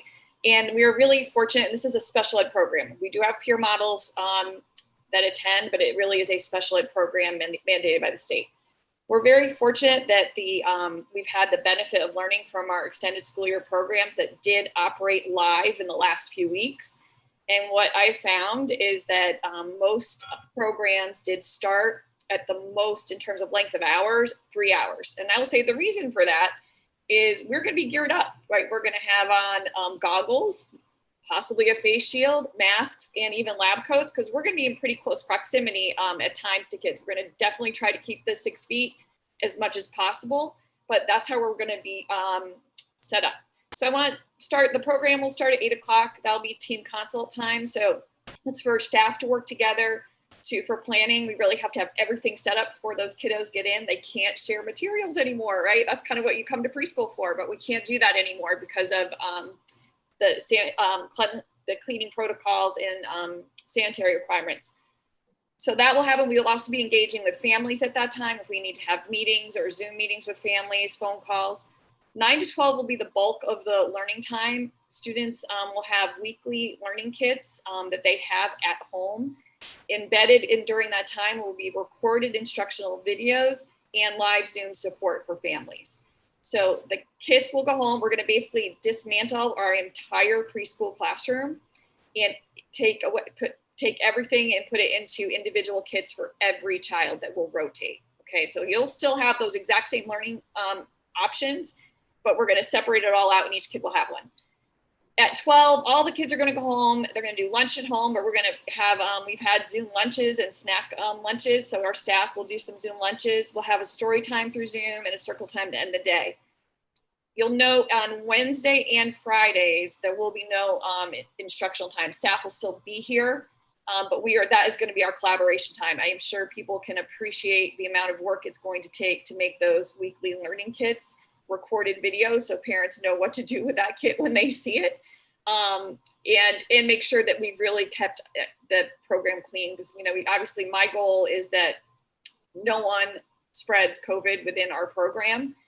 It is possible that we have, from a community spread, someone come in, but if we have our masks on, our students have our masks on, then we really should have no spread with our program. So that's our primary goal, is health and safety during that time. So that's remote. So really in the preschool, the only people who are going to be doing this plan are people who choose remote, right? Because we're starting the 16th. So hybrid for us, it just starts. We're going to be in. So the next one gives a little bit of a clear about what is it really going to look like. And you'll see this looks more like what you expect in a preschool. They're still going to have learning centers in their own discrete learning bucket. But what we're going to try to do is have 3 centers. Kids have to be 6 feet apart, and that they'll stick with that for that day, right? And we're going to, interestingly, like we usually have the kids clean up, we're not going to do that anymore, right? We're going to have everything left out, because at the end of the day, it's going to be misted and cleaned so that that next day, then the kids can rotate to the next center and be able to engage with the Legos. If they didn't get the Legos the day before, they're going to get them the next day. So discrete trials, assessments, IEP goals will happen. We're going to have motor breaks. We are going to prioritize outdoor instruction to the best of our ability. Therapies are going to occur. Story times we're going to do outside, have mask breaks, water breaks outside. Again, another learning block from 11 to 12. So we're going to start with everyone going home at 12. I know we have kids that usually stay until 2 o'clock, but we're starting here. And the reason why is we got to figure out our kinks, right? I got to figure out how does this work for our staff? How does it work for the kids? I will anticipate that we're going to increase. I just got some notice from one of our private programs that they feel like in a month, they're going to be able to bump up to 4 hours because the kids have it down and they have it down. And the reason why I want people to have it down is I don't want mistakes to happen. I don't want people to take off a mask by mistake. I don't want people to engage, get closer than the 6 feet, and it's going to take practice for us. We're not used to teaching like this. It is a whole new world for all of our staff, and we want to make sure that what we're doing is meaningful instruction, not supervising, right? We're not a supervising team of kids, like we teach. So that's our passion. That's what we're going to do. Kids will go home at noon, but then the instruction will continue remotely. There'll be a story time and a circle time. Circle time, which is really actually this is where I came from. You know, I started my career teaching in the preschool. It's usually to me the best part of our program. And unfortunately at this time during COVID, it's just not possible for us to do the circle time that we envisioned before, because we want kids to sing. Singing is we're not really encouraging that inside. So we're going to keep that remote. The teachers have done this amazing job with circle time remotely. So we're going to keep that remote for now. So that's the plan. I will say the one part that is hard about this is we're prioritizing our high need students, right? So our students on IEPs, they're going to get in. Now, what do I do with my peer models, right? Unfortunately, at the start of this, we probably are only going to be able to have 2 peer models in per day per integrated classroom, right? And that is really tough and incredibly sad to me that that's where we're going to end up. But we don't have another way for us to, with the spacing issues that we have, to maintain the 6 feet. There's just no possibility of increasing the numbers. We're really looking at only 8 to 9 kids at any given time in the classroom to start. So I'm going to be, if any of my preschool families are out there and they're watching this, you can call me anytime, but I'm going to be giving you even longer email about all this information, and then also have a Zoom with all of you so you can ask me questions too about it. Because I know that's like a heartbreak for us, but we're hoping in time that number increases, right? We get better at this. We have more information from DESE about what our requirements are, and that we're going to be able to increase our numbers. But this is where we're going to start because we want to be successful. Thank you. Any questions or comments from the committee before I move on? I just want to say, Pam, and to your entire staff, it's so obvious there's so much work and so much thought went into these plans, and already as you guys talk, and I already see like your brains thinking about other things. So I appreciate that these are works in progress as well. Thanks. Thank you. No, we have spent as a team, we really took some time together, socially distanced at the high school, all 16 or so of us, working and refining these structures to bring to you tonight. And so last week's, presentation was broad, and this is much more specific. It doesn't mean, as you said, that the details have been worked out. These are structures, and I do want to thank my team for the work that they did and the collaboration, all of us together. It was really great. I'm going to continue with my presentation. So yesterday, the commissioner had a call with us at 11:30 to talk about the new color-coded metric from the Department of Public Health, COVID-19 command. And so following this slide that the commissioner shared with us in terms of, a white area having fewer than 5 total cases over the past 14 days, green, less than 4 in 100,000 cases. This metric was used. And then if you move to the right, it talks about the plan that the Department of Elementary and Secondary Education is encouraging districts to follow if you fall in a particular area. Following that, the governor came out at noon and shared this map. And if you notice right here, Swampscott, we are in the green. And so the plan of remote to hybrid would make sense according to this. Nahant is right here, and maybe because it's so small, it's white. But what I was sharing in my Tuesday talk is that I've been going to the Department of Public Health dashboard that Mrs. O'Connor shared with me and looking at the weekly report in terms of cases. So for anyone out there that thinking that going to hybrid is not okay, we are in green here in Swampscott. And so that was the map that was shared from the governor yesterday. So what's next for us? So one of the things that we did, and I'm going to, I'll share a little bit of it with you after, but I'm going to do it out of order because it's part of this presentation. When we got together Monday at the high school, we put together, I guess I would call it a punch list. It is a district and building to-do list of what we're going to be working on, and we started working on through the 28th. That is, they have assignments, they have due dates. I'll share that document with you. I did not attach it because it is in draft form, and I'll share that with you in a little bit. Today we sent out the second family survey.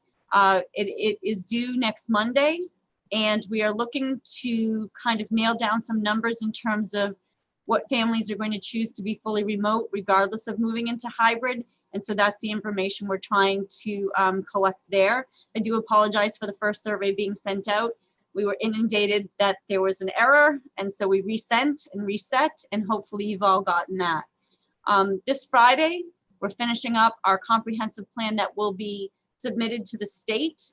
And then on Monday or Tuesday, depending on our technology and time, we will be sharing that plan with families and posting it to our website. We are working hard to develop a plan in terms of what we'll be doing with teachers and staff, faculty and staff from August 31st to September 15th. I received a couple of emails from people saying they didn't understand what we were using those 10 days for, and I will refer to a document in a second. And then from April 28th to September 15th, the teachers will be in at that time as well from the 31st, and we'll be working on more of our punch list of things that we need to do. So I'm gonna go out of this screen and share with you what the to-do list looks like. So here's what we started, the document. What is on here, decide which students may come back in person on 9/16 for half days or some other schedule. And each item has a target date and people responsible for that punch item. And then we've included a status update. So this includes, PPE requirements, self-certification, hand sanitizing expectations. We are investigating the portable hand washing stations. And so this list is pretty extensive, and it is broken into 2 sections, and then to do between 8:28 and 9:15, we have additional items. So we are working on those daily while we're finishing our plan. And then when we talk about the reopening collaboration schedule and what's going to happen with staff on those 10 days and why we're delaying the start of the school year, this is a draft.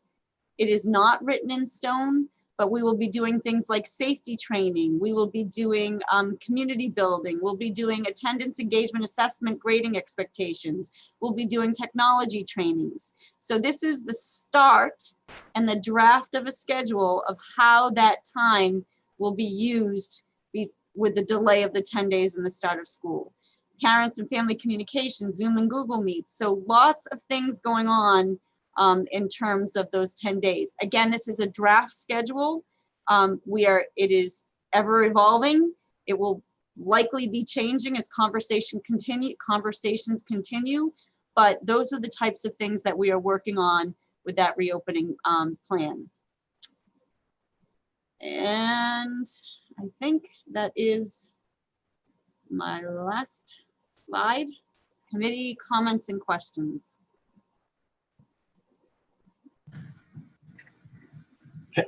Pam, I have a question. Pre the 9/16, will access to the building be open, closed, restricted? For who? If a parent had to drop something off, or Currently, we have logs for guests. When you walk into the building, any building right now, you have to self-certify that you have not been exposed to anything in the last 2 weeks. In addition, we have a guest log for people that are walking in, but and an employee log. Each one of us signs in and signs out daily. And by doing so, you're self-certifying. But later in our agenda, Suzanne and I will be talking, well, Suzanne will lead the discussion about any policy changes for visitors. So right now, if a parent needs to, we do have a mailbox outside the middle school, but as provided everybody's following the guidelines and wearing a mask, we are allowing people in if they sign the guest log. thank you. So Pam, Pam, I've got a question about the families that may opt out and stay remote. I noticed in the, well, in one of the communications from your office that you were looking for families who opt out to at least, what was it, to make a commitment until November? Is that am I remembering that right? We were trying to pick a target date, and I think we had come up, and my team can chime in if I'm inaccurate, that we had targeted, say, Thanksgiving. If the October 26th date was the real date that we were going to transition to hybrid, then we were hoping till Thanksgiving people would stick with that. Obviously, parents have the right to choose, and if they choose to pull their child from hybrid back to remote, we're not going to stop that, but we're trying to look for some sort of consistency so that there isn't a flip-flop back and forth between models. So that kind of leads to my question is how, obviously we're looking for as much of a commitment as we can. And obviously health status changes things, but is there any worry about people starting out and then deciding to go hybrid, deciding to go remote and not having appropriate staffing for it? I've said this at many meetings, both internally, and I think I said it last week. Right now, we're looking to utilize staff in any capacity we can. Roles and responsibilities might change. For example, Mrs. Wright and I were talking today about, who's going to be washing those door handles and monitoring the bathrooms. And so we may be utilizing staff in a different way, but right now there is no intention to reduce staffing. No, in fact, for me, the question isn't about reducing staffing, but more like, are we going to need more staffing? Maybe. John? thank you. Couple of things. One, just to echo, obviously a lot of thought has gone into this, so just to acknowledge that. And I haven't heard anything about what's happening with fall athletics. I don't know if that's premature to ask that, but I know parents are asking that same question. We're looking for the MIA guidance at this point. They haven't come out with a final decision. And so we're waiting to hear from the MIAA on that. Thank you. Pam, a question that that has popped up before that I didn't have a good answer for, but I believe that you did, was the LBA assessment that's happening with the buildings. The question was raised to me of why did this take so long? Why didn't, anticipating probably that life was going to be remote for a long time, why did we wait until August to do that? I know that some of it had to do with DESE, but I didn't have an appropriate answer. Well, I think we were trying to get, the reality is we were trying to get guidance from the state. We were told that we were going to have a prescriptive plan to follow. And so once we found out we weren't going to have a prescriptive plan or a mandated plan from the state, then things started to expedite. And the people who are providing the services am I remembering this right? Wasn't that something that I don't think that they contracted or that they're provided? Am I misremembering this? We had to contract with a vendor. There was a list of vendors. We're not the only school that is having building assessments. You have lots of communities that are tapping into this list of vendors that are providing this service. So that's another reason. So it's a list of vendors that DESE provided that are specialized in the, not just, this isn't just about air quality. It's because we had that done in some cases, but about assessing different kinds of learning spaces. Can you talk a little bit about it? What they're looking at, because of the mask wearing and the PPE equipment that we're going to be wearing, is what spaces, okay, go back a couple of years where we had that heat wave and the classrooms got really, really hot. We still had school, but we weren't wearing masks. And then we canceled school because the temperature got really high. But under these conditions and wearing PPE within the classrooms, what classrooms have appropriate ventilation? How is the air quality? Which systems are working? And part of that is we have classroom spaces that do not have windows. Those would not be appropriate to use. We have classroom spaces that have windows that don't work. So we need an expert company to come in and tell us, you can use this space, you can't use that space. If they say we can use the gym here at the middle school, but we can't use 3 classrooms, we need to set up pods within that space to have small group learning spaces and figure that out. So we're really looking, it's about wearing the masks. It's about what we're requiring for PPE for our teachers that Mrs. Raymond just talked about, who are going to be wearing gowns and shields and goggles and masks. What is an appropriate space for them to be in, and what is an appropriate space for our students to be in? And that's what we're really looking for them to tell us.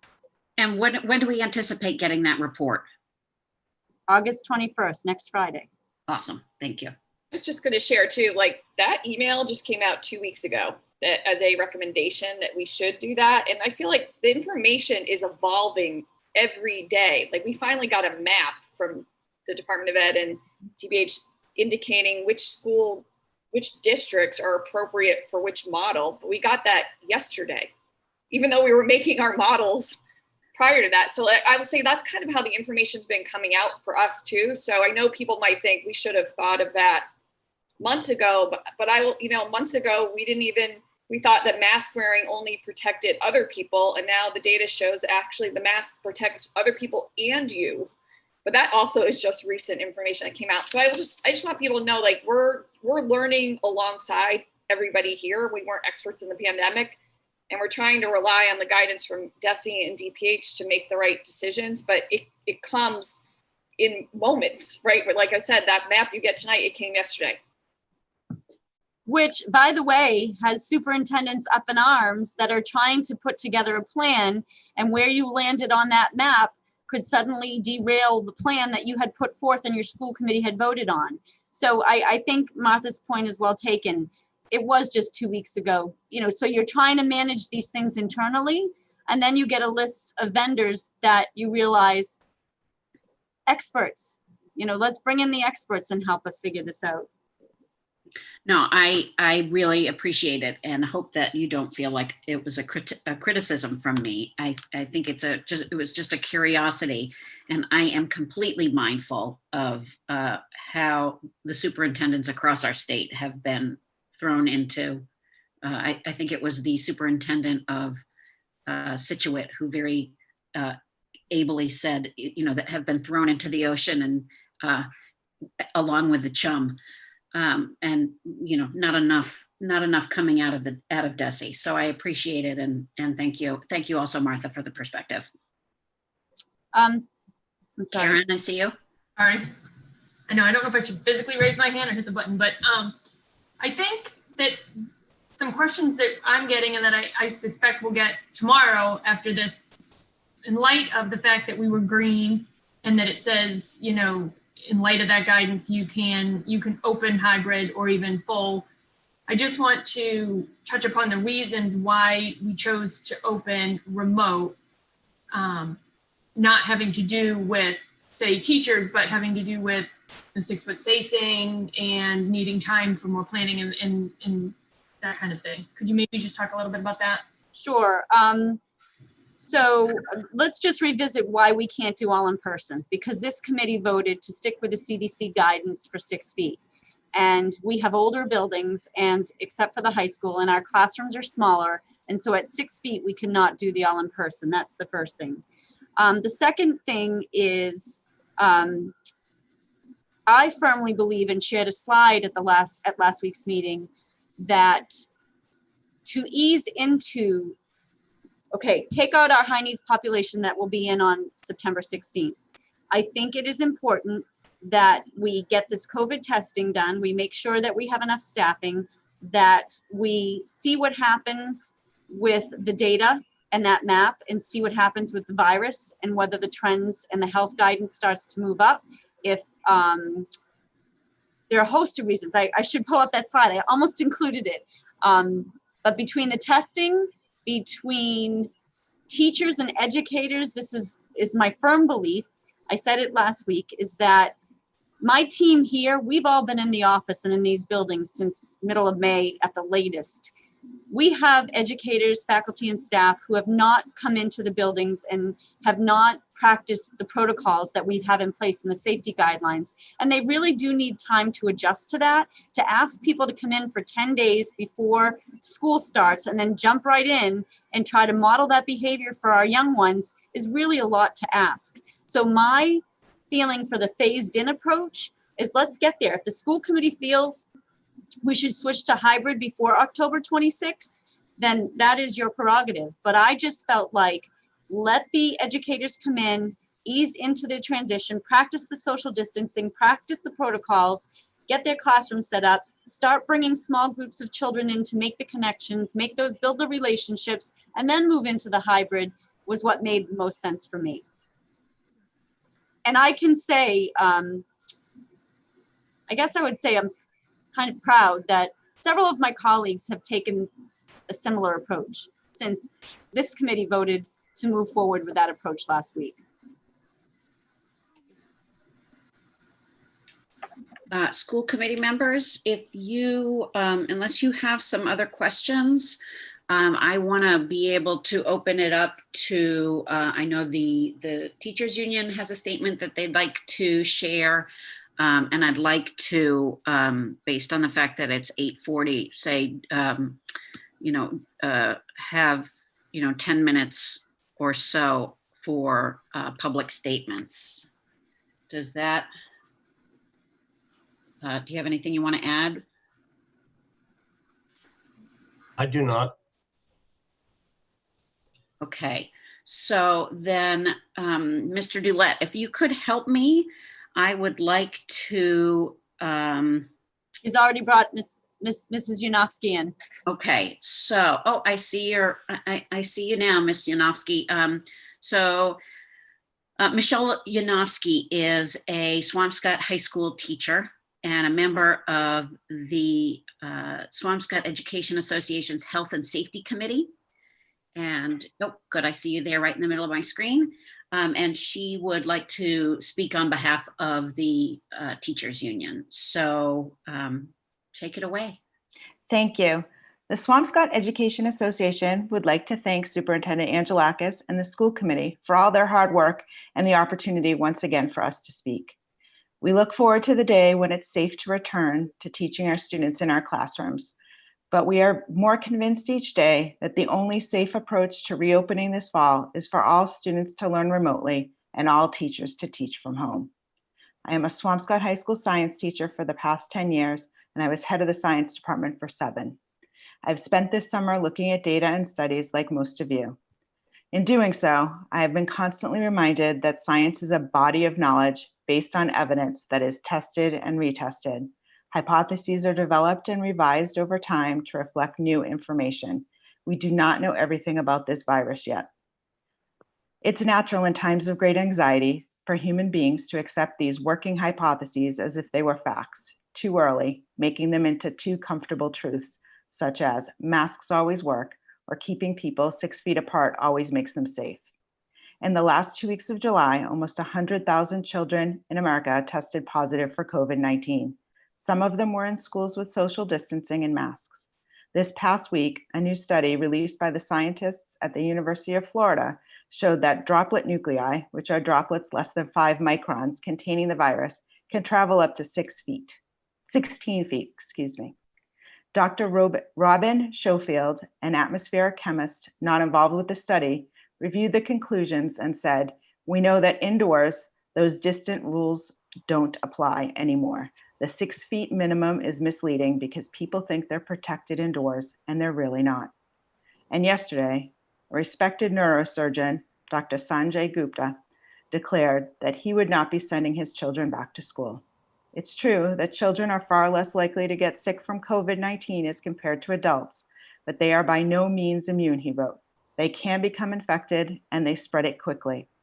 It's a new virus, and we just don't know enough about it to risk the lives of our educators, our students, and our families by assuming that 6 feet is just enough and that masks always work, and that everyone will wear their masks properly, and that every one of the ventilation systems in our aging buildings can be trusted for the necessary air circulation.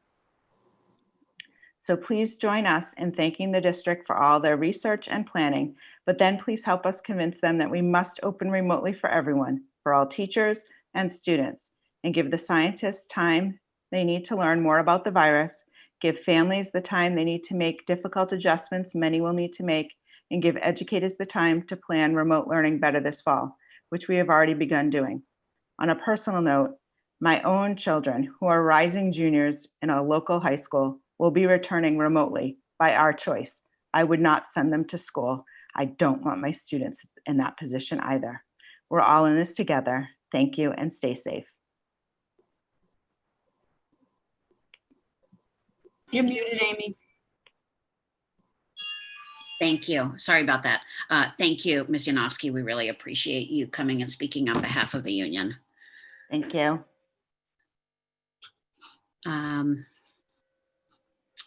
So as far as public comments go, Suzanne, can you make a recommendation for what makes the most sense? I'm sorry to put you on the spot here, but whether we go to people who have raised their hands versus what we've been doing in the past, which is having them email or text you?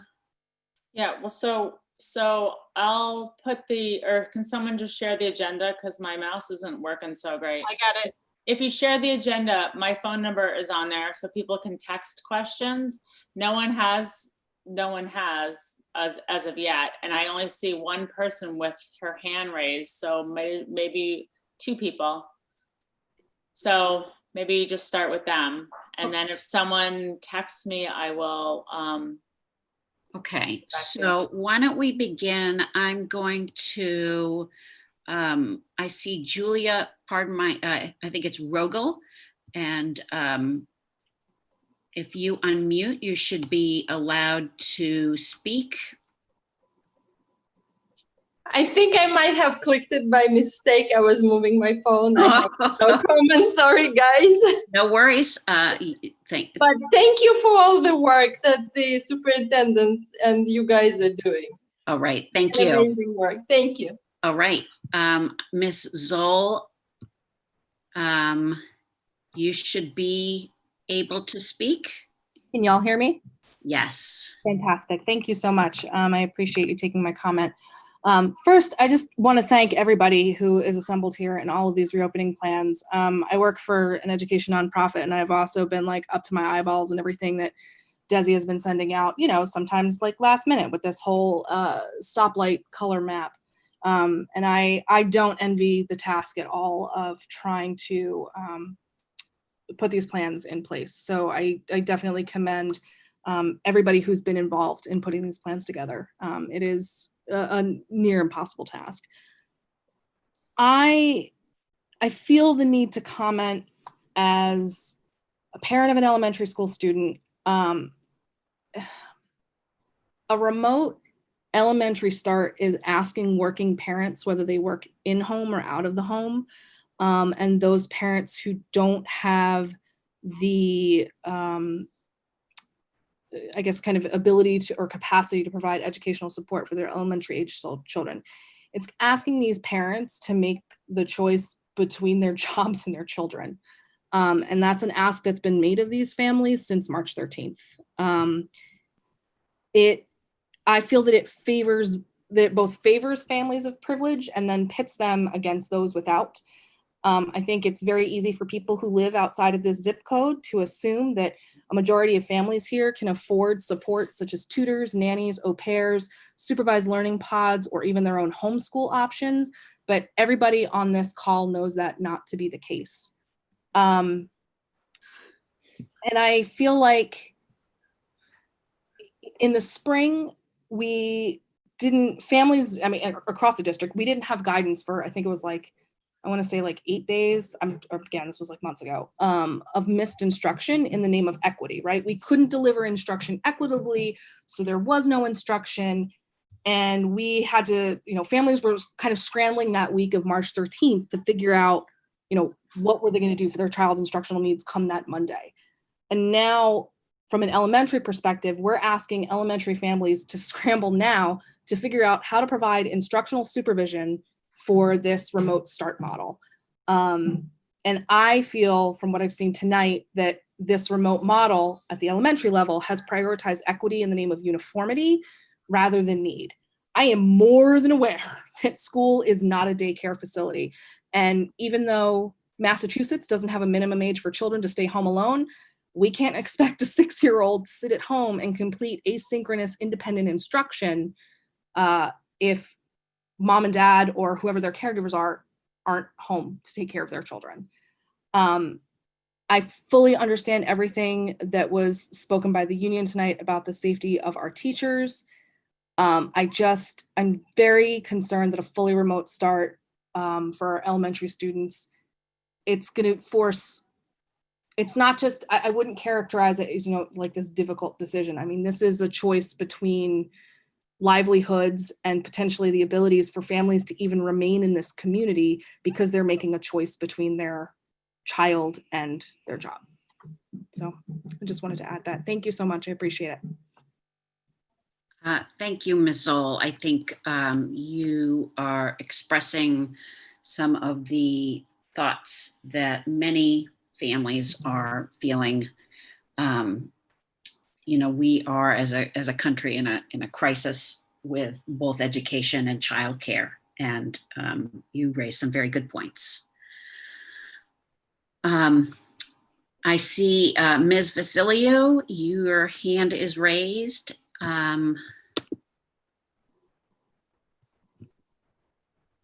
Let me see if I can.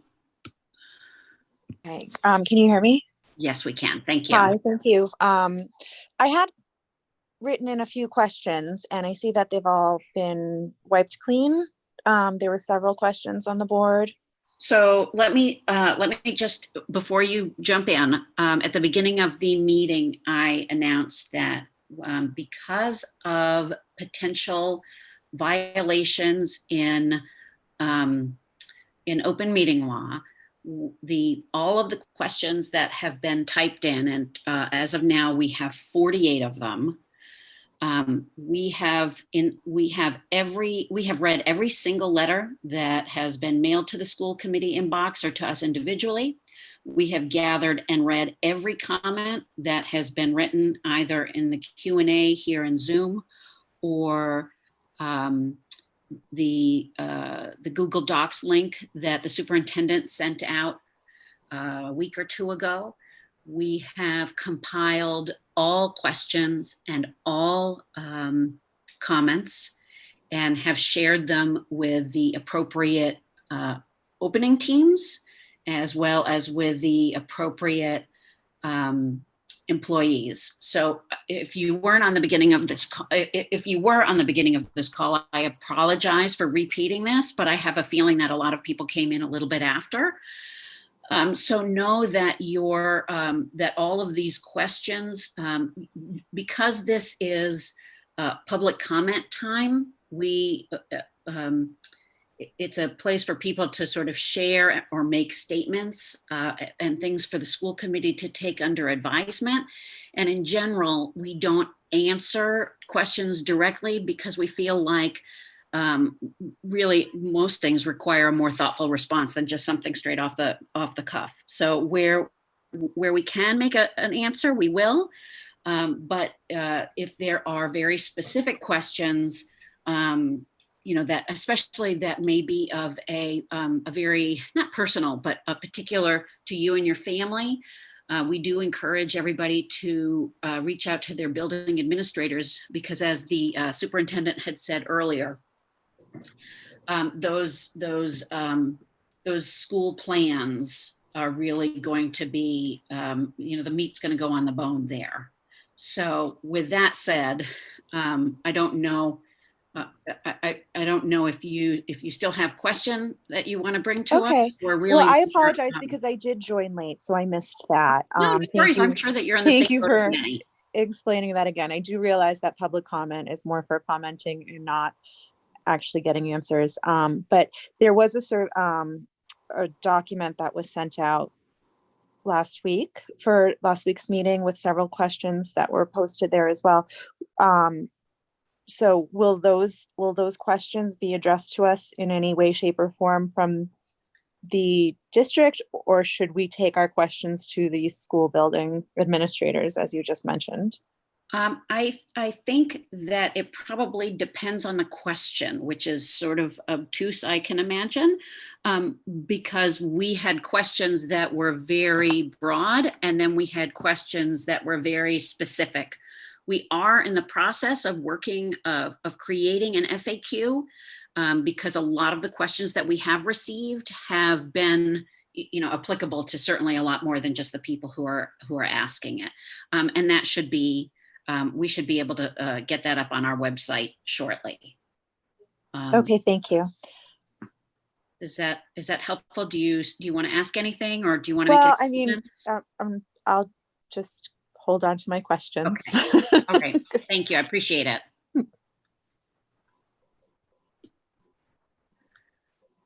Okay, hold on. I'm just working through the technology here.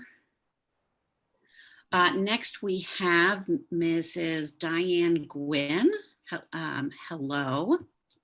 Hold on. Let me.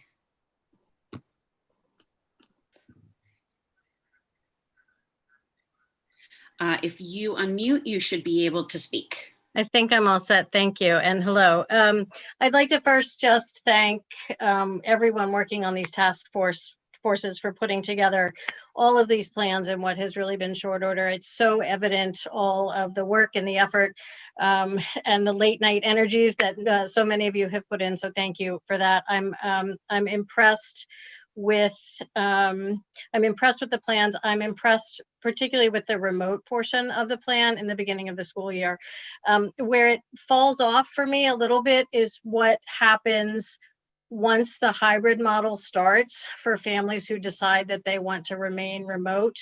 I understand that those may be details that sort of aren't worked out yet and will be evolving and coming as things begin to fall into place and take shape. So I appreciate the challenge in potentially having all of that together now. Where I'm struggling, and I guess my request is that we're being asked to make a decision within the next week about whether we'll remain remote after October 23rd, or whether we'll opt into the hybrid program, or I guess opt out of the hybrid program and stay remote.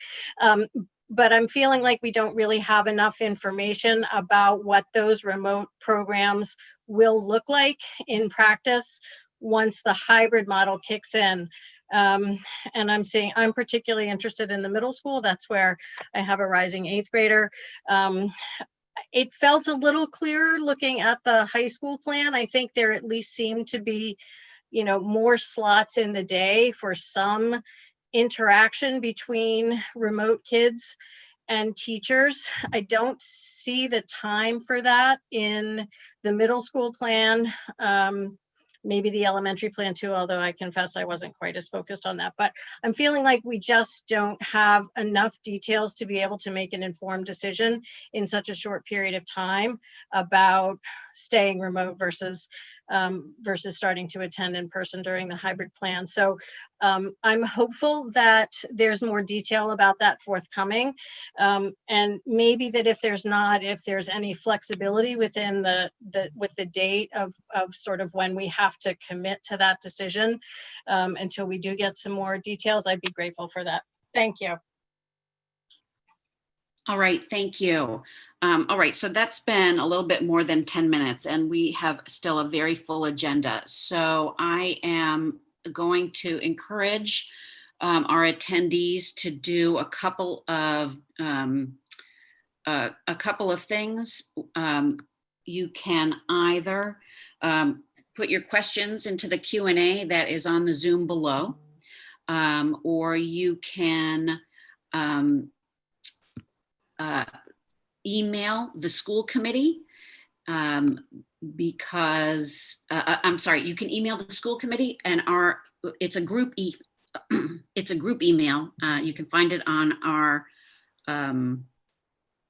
webpage, and that goes to all of us. And sorry, I'm getting technology from almost every direction. I see that there is one more hand, and I'm going to allow it just because it had been raised. And the name is Rudy. I think I'm pronouncing that right. And if you unmute, if you could identify yourself first, then you'll be able to speak. Yes, yes, it's what it's easy. I have a concern. My concern is I have a middle schooler, and the middle school plan was not really designed. Rudy, if I can interrupt you for a second, I'm having a hard time hearing you. There's a little bit of interference. I'm not sure if you're on your phone or on the computer, but also if you could just identify yourself. Hi, can you hear me better? A little bit, yes. Okay, I'm a parent of a 7th grader in middle school, and from Boston.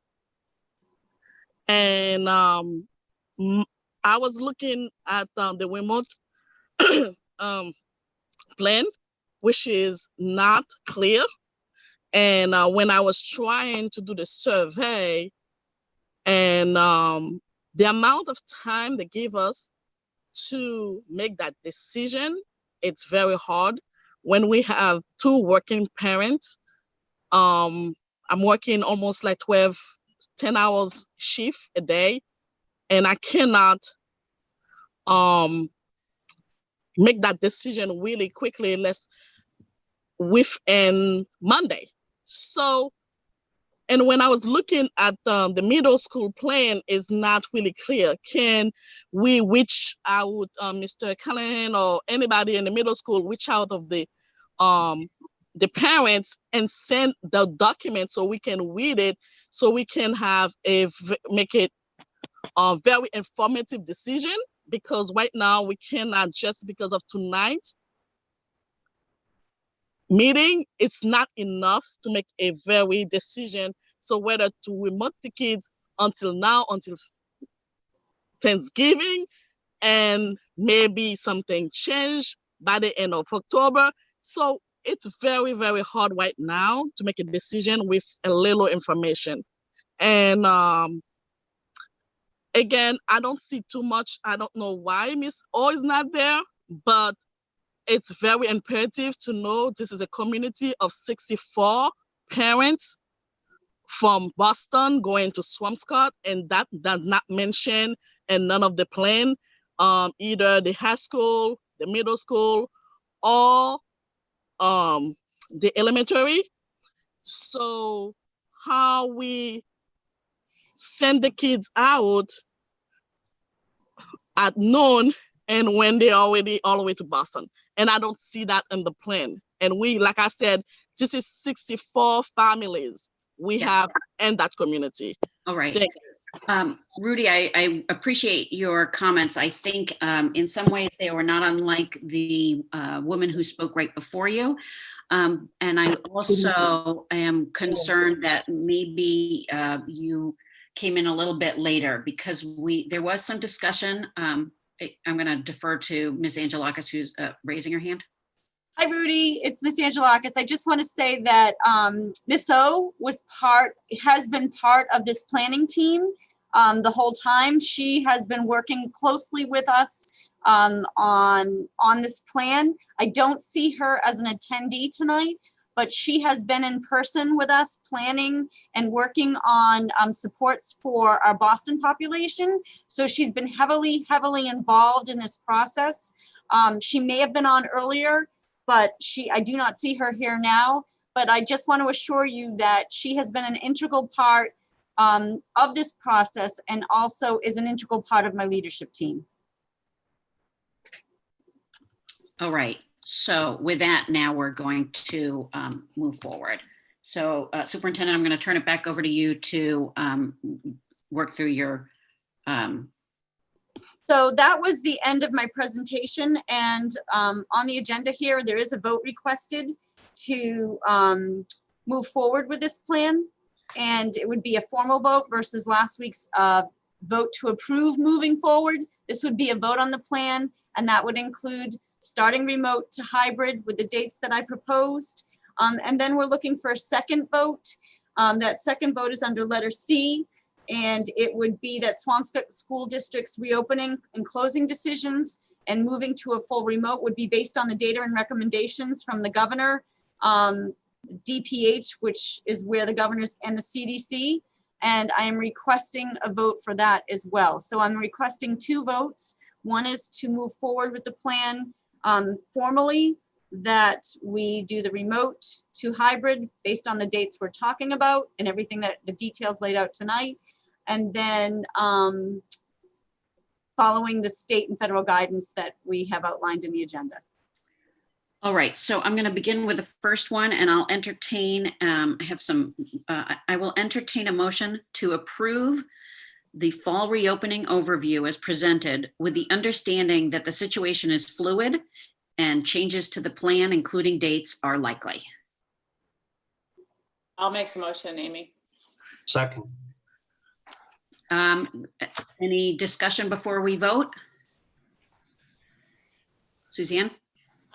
I think that I'm really encouraged by the amount, the quality of the questions people are asking and the work that the task force is doing. And I think that every time people come to these meetings or email questions or ask the task force stuff, I think we can see this plan getting better and better. And I think that we have to vote yes to just keep the forward progress here. And I really appreciate that it's a living document. I agree. I think we've noted over and over again that, we don't know what's going to happen and things could change, but working with what we have right now and where we know we want to get to, I think we're on the right track. Pam, I appreciate the clarifications that you gave since last week, but also, the emphasis that it is a living document and that there are changes. I think, when you see how things are reported and then you hear discussions, there's sort of like this race in the community, in all of our surrounding communities, to identify, okay, what's the plan? What's the plan? And I think that to be able to sort of continuously add meat to the outline and to have it continue to grow richer and also morph as we hear particular issues that we find resonate with a broader audience make sense. So I want to I thank you for what's happened between last week and this week, and look forward to next week. Ted or John? If nothing, then I will, then we'll move to a vote. Are you going to vote or? All right, all in favor. This is a roll call vote. All in favor. Karen? Yes. Suzanne? Yes. Ted? Yes. John? Yes. And I am a yes, so you can continue to move forward, Superintendent. Thank you, and to you and your team. Thank you. The second piece is a piece of providing some clarity, particularly for the superintendent as she makes her decisions. I'll make the motion. All right. I do want to say I'm grateful to the state for finally starting to share out some of that that data with that dashboard by town. So I will entertain a motion for the school district opening and closing decisions to be based on data and recommendations from the governor, the Massachusetts Department of Public Health, and the CDC. I'll make the motion. Do I have a second? A second. Any discussion? Are we prioritizing any of this information if there's discrepancies, or I mean, what's your suggestion? Last time we we're using guidance, but the motion that's on the table, I'm happy that Amy left out DESE, because the conflicting guidance to CDC and DPH is sometimes DESE, but again, it's just guidance. Remember, Right. They came out with the 3-foot rule. We followed CDC, but in the motion that's on the table, DESE is not part of that. CDC and DPH have been pretty consistent, and I feel most comfortable with that. Of course, the committee is going to be able to decide from that guidance what to do, but the motion on the table has DESE out of it. I would prefer to keep them out of it and vote with the motion that's on the table. I intentionally left that out. I appreciate that. All right. Okay, so roll call vote. Karen? Yes. Suzanne? Yes. Ted? Yes. John? Yes. And Amy makes 5. Okay. With permission of the chair, I'm once again going to request that the FY21 budget update is not time sensitive, that it be moved to the September 9th meeting, because it is 10 past 9, and to ask Ms. Seibert to go into an hour-long presentation at this time is just not fair. So if we could move that to the next agenda, there is nothing urgent or time sensitive. I would request that of the chair. That is fine with me. To the rest of my committee? Sure. Good. Yes. Okay, so sorry, Martha. Sorry, Ms. Seibert. Oh, she and I discussed it. Don't you worry. She knew.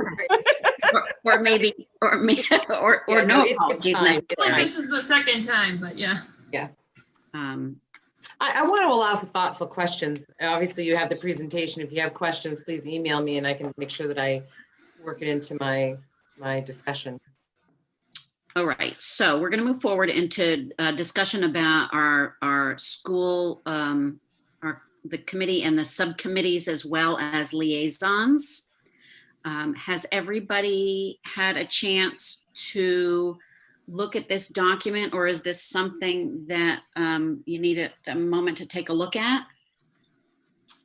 Can we put it up? Can somebody share this? Suzanne, can you? I'm trying to. I just told you I was having a tiny little mouse problem. Pamela, can you share that or no? She might have stepped away for a moment. I just can't move my mouse right now. Okay. Okay, so on the table, we have 5 committees. We have a bargaining committee. We have a budget and finance committee, which actually last year we changed to budget so that it wasn't confusing with the town finance committee. We have communication, we have policy, and we have wellness. So up for discussion tonight is really everything. And if there are, if people desire, obviously not only to find the right spots for you, John, but also, make sure that we spread the work around. Anybody want to jump in? you want to know what we want to keep doing, or like, or not? Yeah. I'm happy to stay on policy, for sure. I would love to not be on policy. Yeah. I mean, I'm happy to stay there, As but I kind well. of want to hear what John wants to do since he's new. I feel like he should be on budget. That's your background, right? Oh, you're on mute. Muted. Sorry about that. I think my first preference would probably be policy, but looking at this list, there's a number of spots I could be comfortable with, but I think if I had to rank it, that might be the better one for me. All right. Now, what would be your number 2? Number 2 would be budget. Ding, ding, ding, you're in. You're saying all the right things, John. Yeah. So I had a short conversation with John the other day and talked to him broadly about the decision that we made a few years ago, that when we go into budget season, that we function actually as a committee of the whole, because we found for years that the translation between the heads versus the business of the committee, it just made sense since there were only 5 of us, and that it's not, because we're not a committee of like 25 people, that committee of the whole made sense. So in terms of the being the head of the subcommittees, Karen, do you want to kind of give an update in terms, not an update, but like a description about what they, do we need to, or do we just say? I mean, at this point, during, as needed, but mostly during budget season, which is the fall through the, spring, it's holding the committee of the whole meetings, scheduling them, and then working with with Martha, the business manager, sort of understand maybe ahead of the meetings what documents are coming and what the updates are, and so there is there is a bit that's a little more than just the committee of the whole meetings. Yeah. Ted, do you want to stay on that? You're on mute. I would love to stay on budget. I don't think there's anybody, I think everybody's happy here. Yeah, I'm certainly happy for John and Ted too. Okay. How's that? Game on, gentlemen. I would like to stay on bargaining. Anybody have any thoughts? Karen, I don't know. I mean, it's the hardest thing I've ever done. But I feel like, we're in the middle of it. I feel like, yeah, I mean, having the historical knowledge is important. So I'll take wellness. I'll take wellness since that leaves everyone with 2, or well, it leaves you with the big job and 1, but that's good. Yeah. Okay. The liaison for the Metco PCO, I know I spoke with Ted about this offline, and he is interested in staying with that. Does that continue, Ted? Yes, I really would like to, on a couple of different fronts. I think it's very, very important to have that relationship. I have begun to engage with Mrs. Boyd from the district task force. I had a pretty good conversation with her, and she is the president of the Metco PTA. And I think we can accomplish some good things with Mrs. Boyd Montoya and move forward. And obviously it's a subject that came to us pre-COVID in regards to the meeting that we had in Boston. And I think it's going to take everyone's input to make sure that we are doing the best for our entire student body. I agree. I think as an aside, I don't want it to go unspoken. I think it's also a good opportunity for, continued building of relationships between our Black community and our police department. Most definitely. So thank you for stepping up for that. The liaison for the renewable energy, does that even exist any longer? I think last year we made the decision to, if they had issues and needed specific school related things that we could be, someone could go to the meeting if they asked, but now that we have Max Casper on the job. Okay. I think that we sort of said. I think we, said that would be like only as needed type of thing. Yeah. Okay. And so now for the district CPAC, which is the Special Education Parents Association. And Ted, I know that this is one that's near and dear to your heart. Am I going to assume that you would like to stay there? I would, if I don't know if John is interested, if no one else is, Martha does a great job with Lisa, Julian Hayes, willing and able to help. But if I don't know if John is looking to get involved, if not, I'm all there. Thanks, Ted. I'll leave it with you for this one. Okay. Thank you. Suzanne, the regionalization committee? Yeah, things have been pretty slow. It's the Article 6. It's the whole, I don't know why there's a second one there too. Like Article 6 is regionalization and consolidation or whatever else it's called. So I'm happy to stay on that. Okay, great. Yeah, it's the last two. Well, that was easy.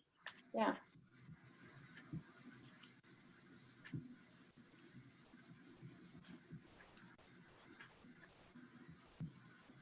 Okay, so policy. Amy, could I just chime in before you start? Please. I had left something on my calendar at 4:00 every Wednesday to check the data dashboard from DPH. And as of today, Swampscott has moved from the green to the white category, which is we've lowered. White or yellow? Really? Yeah, so as of today, we have moved from green to white, which is the highest. So it comes out every Wednesday at 4:00 or so. And this is the lowest. I'm sorry, the lowest. Well, the best. You're right, the lowest. So anyway, that's really exciting. I had put it in my calendar and didn't get to check it till now, and just wanted to share with the committee that we have decreased and we are now in white. So that's just an update, hot off the press. And is that based on those DPH data? It is the dashboard that you shared with me. I will share my screen right now. Yeah, I know the state with the colored yes. colored. Yeah, so this one is as of August 12th. And oh, sorry. I'm sorry. I misheard you. It's not the state map that Desi is providing. No, it is the DPH dashboard that you directed me to. Right here, Swampscott, we are lower, and we have now gone down from green to white. And do we know about Nahant? What's Nahant now? Let's see. We're white. Who said that? Me. They were white before. Okay. Nahant is white as well. Okay. Anyway, that's just hot off the press and ties into the presentation. It's just more information for the committee. Thank you. Okay. Suzanne? All right, so so there's 3 policies. Well, Maureen has a supplemental policy. So what that means, EBC is our emergency plan policy. So what the MASC is recommending, what they're recommending is that we have a supplemental policy that deals with interim COVID related issues. So that's what we're working on. And Pam and I met for a preliminary meeting today to sort of discuss looking through all the policies that the MASC recommends from just the general policy book, which ones may need to be modified for our particular district. And when we look at them, there's a whole bunch that we have that are pretty general that still stand and probably don't need to be changed.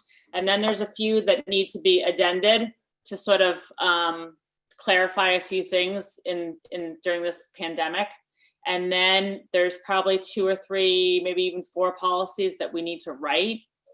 Like, for example, face coverings and PPEs, or social policy about social distancing, like, you know, how we voted for 6 feet. So there's a few things we need to write. I'm going to try to share my screen again. I'm like, this is crazy. All right. Can you guys see that? Yes. All right. Let me just make it all the way big. All right. Will you just go down to the bottom of your screen and hit those plus signs just so it's not so tiny? Sorry. Is that good? A little more. Thank you. All right. Wow, now I can even read it if I sit back. All right, so this is the interim policy right here, creation of a general interim policy on COVID-related issues. So I think we would just call it, take this out and just do interim policy on COVID-related issues. And so right now we just need to do a first read of this policy. It's pretty standard language that the MASC gave us. I just kind of edited it to make it a tiny bit more concise. So do you want me to read it? Yeah. All right.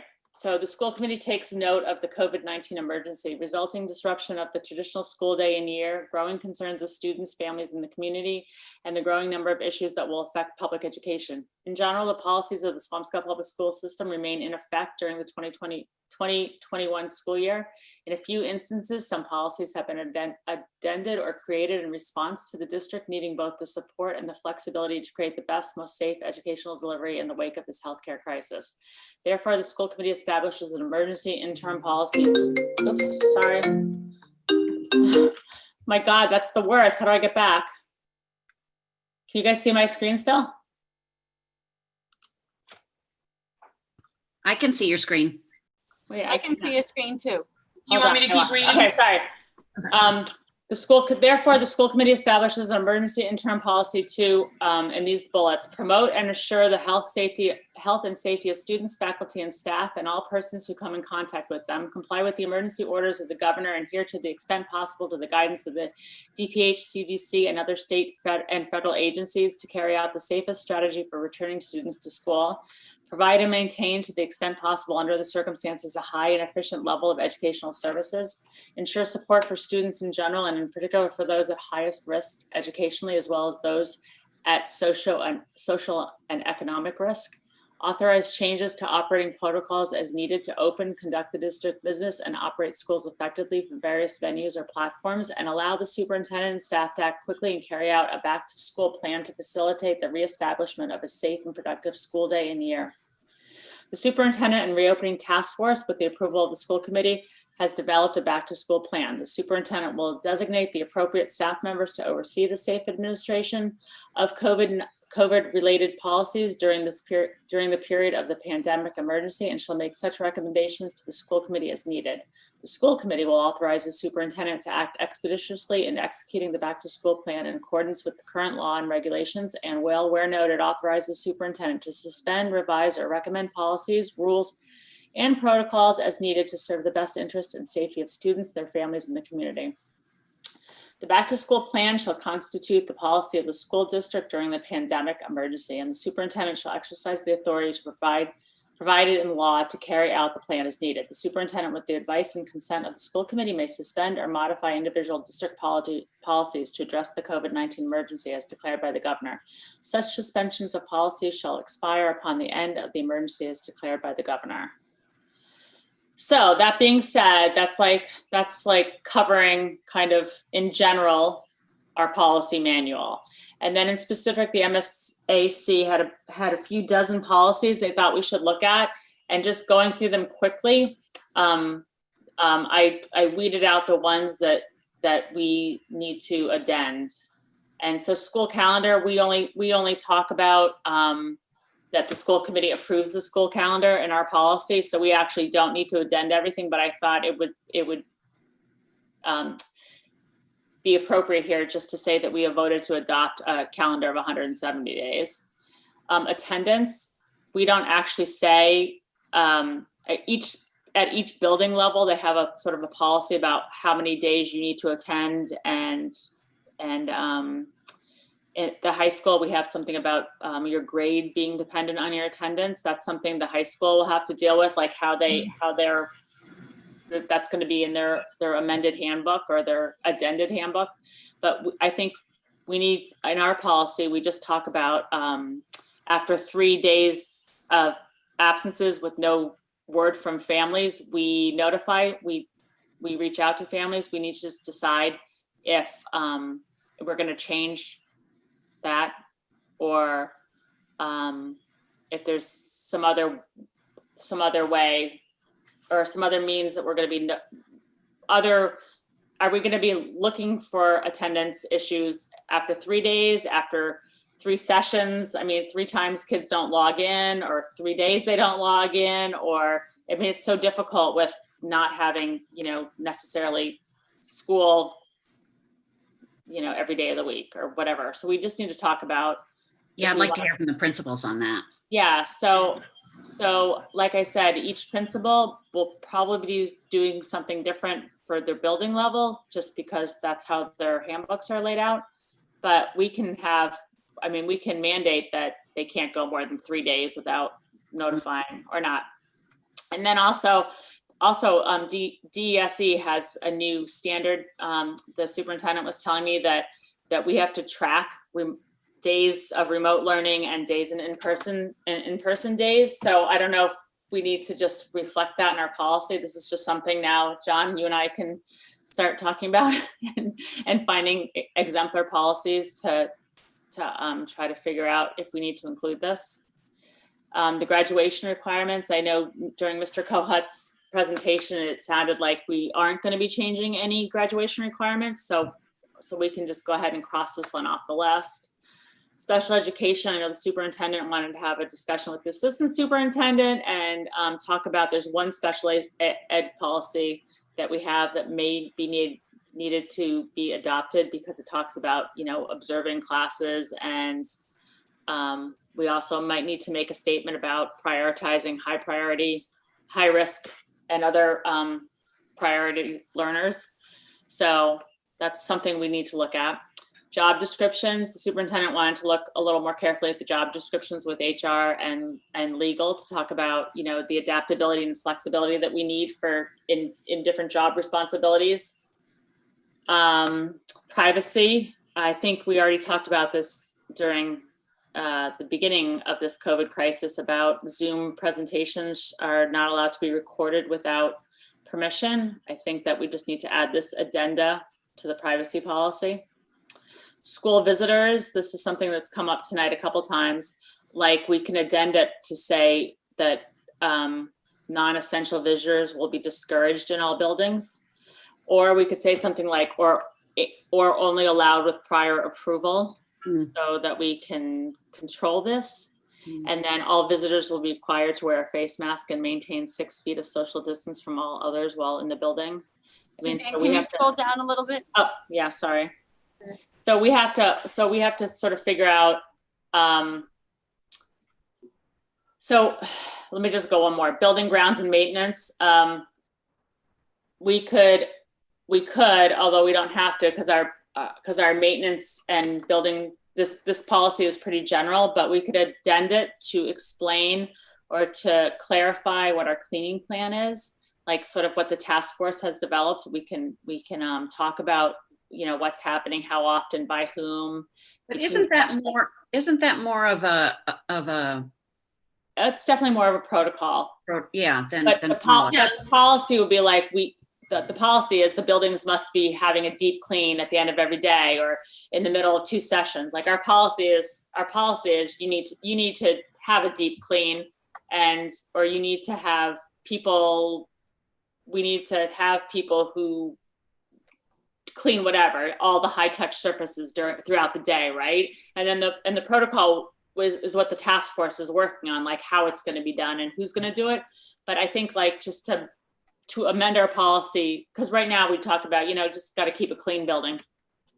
And so could it just say a blanket thing like it will adhere to the COVID-19 interim protocols, and then the protocols actually have the detail, you know what I mean? Yes, that's pretty much what all these addendas are about. They're just sort of about reaffirming that our policies that still stand, but we have this like extra layer on top of them of either a change or something more stringent. Right. But so what we're doing today is just like reading through this whole thing. And I think the first policy I read, the new one, I think that's something that is, it could get tweaked a little bit. And I think this we need to go through, like John and I initially, and then with any other staff that's relevant. And, we'll talk to the principals and the task force about some of these things, and then kind of fine tune what the addenda will actually look like. And then you guys come back and, I mean, comment on this, of course, but. Right. Off the top of my head, I do have one comment, and I know that this is nitpicking here. I don't understand why back to school is in quotes. Oh, you know what? This is straight out of MASC. Is it really a back to school program, or is it just a back to school program? All right, let me just deal with that, Amy. Sorry. No, it's okay. I totally get it. I was like, why am I writing it that way too? But I literally copy and pasted some of the stuff. Sorry. So yeah, me in editing, how much it was bothering me. All right, so the other one, so the new policies that I think we need are the MASC definitely says face covering, and I added other personal protective equipment, and they already gave it a reference number for some reason.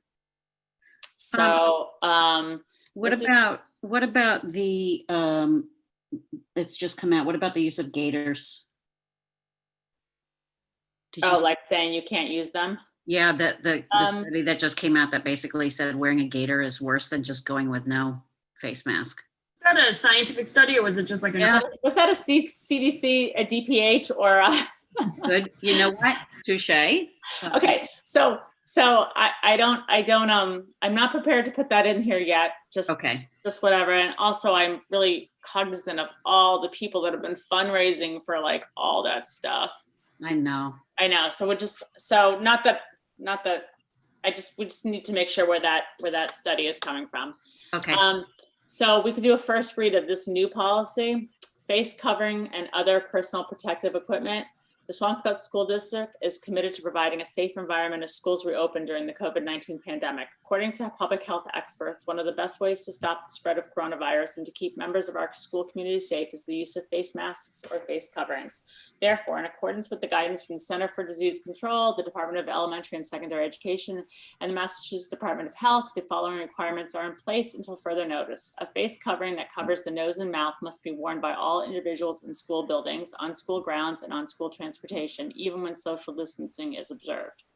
A student's mask or face covering is to be provided by the student's family. Staff members are responsible for providing their own face coverings. However, the district will supply disposable face coverings for individuals who arrive at a building or board school transportation without one. In addition, disposable face coverings will be available to students and personnel who damage or misplace theirs.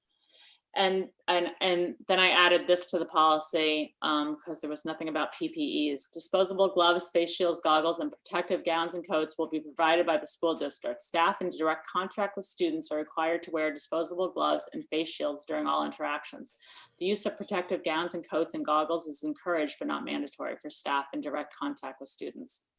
Parents may not excuse their child from the face mask requirement. For staff and students, a written note from a physician is required for a requested exemption. In this case, an individual mask plan will be developed with parent, teachers, and school nurse. The plan may include transition to remote learning. Face mask breaks may occur when appropriate. Social distancing is enforced. While eating or drinking, during physical education classes, while outside. If students are in violation of this policy, the building principal and teachers will consult with the parent and guardian to determine whether an exemption is appropriate, or the student may be removed from the school building for in-person. It shouldn't say for in-person, from. You changed that. I know, why didn't this, it didn't change here. The student may be removed from the building. And in-person learning. Until such time as they can comply with the requirement of the requirement is lifted.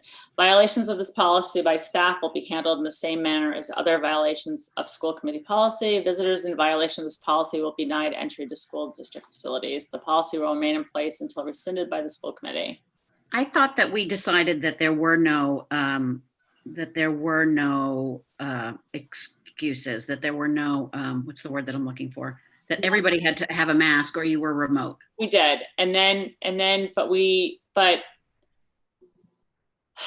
I don't know, Mrs. Raymond, like, are we thinking that there's some kids or some, I mean, if people have serious physical, if there's something that a doctor is saying, a reason this can't happen. I mean, But why you couldn't wear a mask? Yeah, I mean, I think we have. We're not doing that. So I guess what I would say is, even if there's a reason, then we're gonna work with families for an individual plan. So that's what this says. Like an individual remote plan. We can do. You know, we've talked about it, especially for some of our little guys who may not be wearing masks yet. That we might meet them outside, right? So we'll have the parent come. Maybe we'll read a story. We'll teach our little guys to read. To wear the mask outside, and until, you know, when they are able to do that, then we'll transition them back into in-person learning. So I think that's what this paragraph is intended to say, and we might need to fix it up. But so parents can't excuse their child for staff and students. So not for staff, then we just want to say for students, a written note from physician is required for a requested exemption. And in this case, I feel like it has to be more than that, because it can't, you know, I think that, you know, understandably, other parents want to know, is my kid in that school with people without masks? Well, but I think that to this point, if they have a written note requesting an exemption, in this case, the individual mask plan will be developed with the parent, the teacher, and the school nurse. But that doesn't say that. But that doesn't say that individual plan means not in school. It says the plan may include transition to remote learning. It may. But I think because to Martha's point, in this case, the child's learning how to wear a mask outside, right?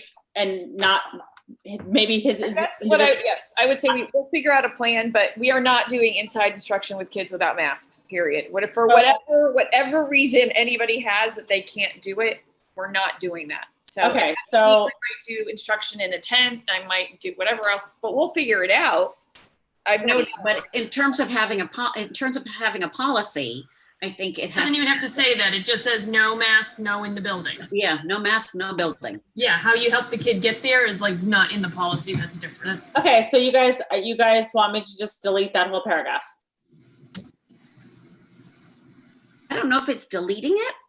Or maybe just there's no parents nor doctor, like there's no excuse. I don't know. No, it doesn't even have to say it. It just says. Or it doesn't even have to say it, right? I mean, we say right here, face covering must be worn by all individuals in school buildings, on school grounds, and on school transportation. Well, I have a question. Under face mask break, what about if you're alone in your classroom? There's nobody there, or you're alone in your office. You're not. Well, I think as an adult, you're social distancing. You're enforcing your own social distancing when you're alone in your class, or is that? I agree. I just don't want one employee having a conflict with another employee. Yeah, you're right. Okay. All right, so we'll add a bullet about that. Yeah, I don't, there can't be any ambiguity. Say that again? There can't be any ambiguity. No. Oh, yeah. Okay. And you'll have to be really specific because you know, mask wearing can be required in all common areas, even if you are alone. So you're gonna have to wear a mask when you go into the bathroom, right? Yeah. So now even you're alone, right? But you still have to wear it while you're in there because someone might come in right behind you, right? And then those air droplets stay in the air. So for bathrooms. But Martha, you in your office by yourself, you can take your mask. I do not, right? I don't have mine on right now, but as soon as I walk out my door, it goes on. Right. But if I go, you know, using any common spaces, which include bathrooms, it's on. Hallway, it's on. So to follow that logic then, if a teacher is in their classroom, even alone, do they need their mask on? No, because when the person comes in, they're still going to be 6 feet away. Well, and also if they come in, you got to put your in the bathroom, you can't control that, right? Like in the bathroom, like, you know, you could be at the sink and someone walks in and all of a sudden you're 2 feet from each other. In our bathroom, 6 inches from each other. But it's not even that. If you were in there, you know, it's just protective to keep it on in common areas. Can I just ask a question? Just going back from one of the plans, how are we going to have band with face masks? Huh? That was in the middle school remote plan, if I'm not mistaken right now. Yeah. Okay. Well, yeah. And maybe at the high school, maybe they take it outside for as long as possible, right? Right.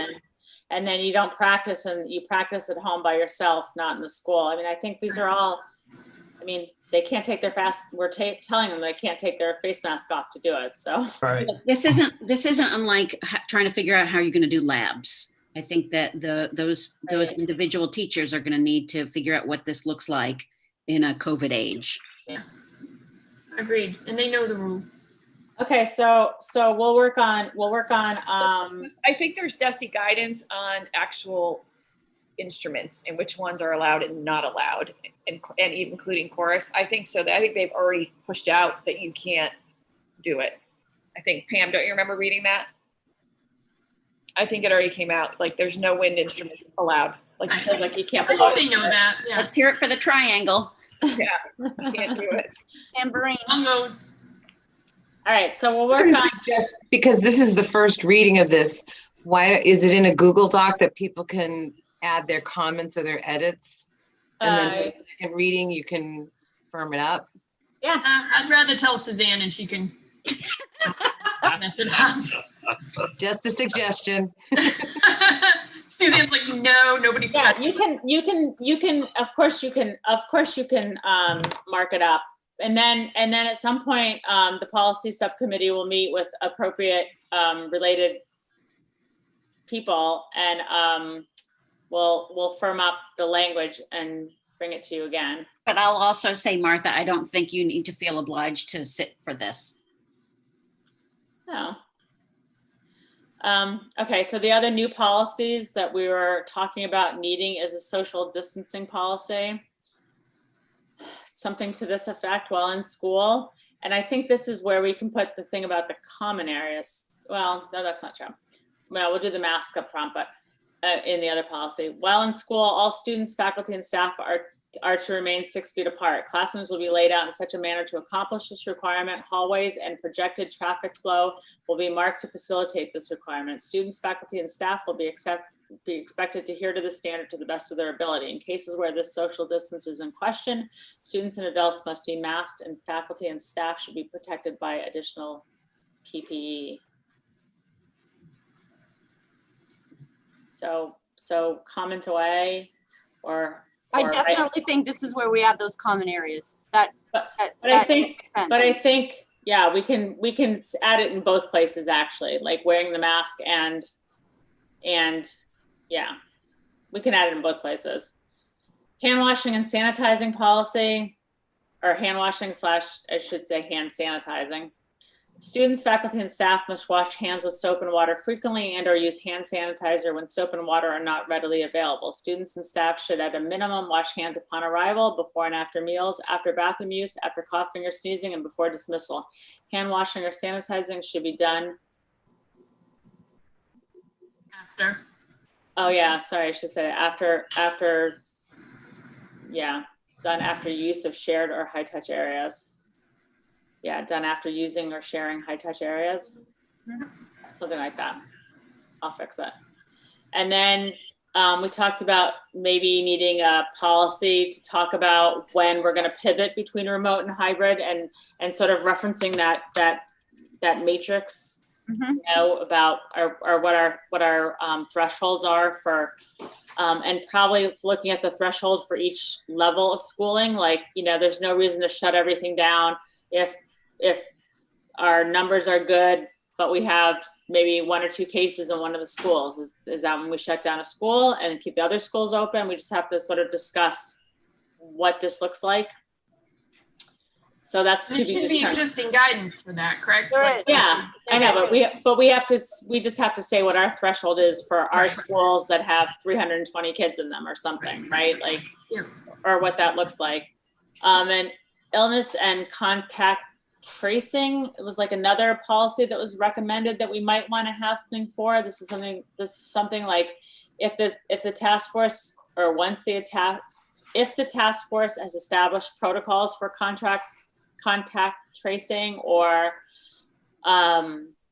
what we're going to do if someone comes to school sick, or we find out someone has COVID, you know, and then so we should have some sort of policy in place to say that our protocols are consistent with the law and such. And we just have to talk about this, because I don't know that your task force is at this stage yet where they've done this. So, you know, I'm not sure who's going to be responsible for it, all that stuff. So we have to think about that. And then this cleaning policy right here was sort of like thinking about what may or may not be added to that building and general maintenance one. This sort of should be on its own. And this is also something that when the task force has this stuff buttoned up a little bit, this is more like protocol stuff, or I don't know.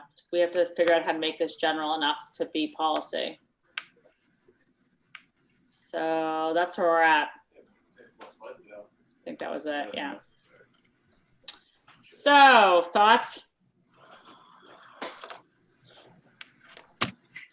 All right, consider the first read done. And John, you and I will just figure out when's a good time to meet, and we'll just talk about who else we think we need to invite to some of these conversations. Sounds good. And try to do that, you know, in the next couple weeks. Pam, yes? Yes, absolutely. And you're gonna check about the job description one, and maybe you and Mrs. Raymond can do the special ed one. Yeah, I have a couple of meetings in the end of this week and early next week. Just a couple? Oh, I need to get some writing done. Yeah, no, you don't have to do this by Friday. Okay, good. All right, so. Did Maureen go home yet?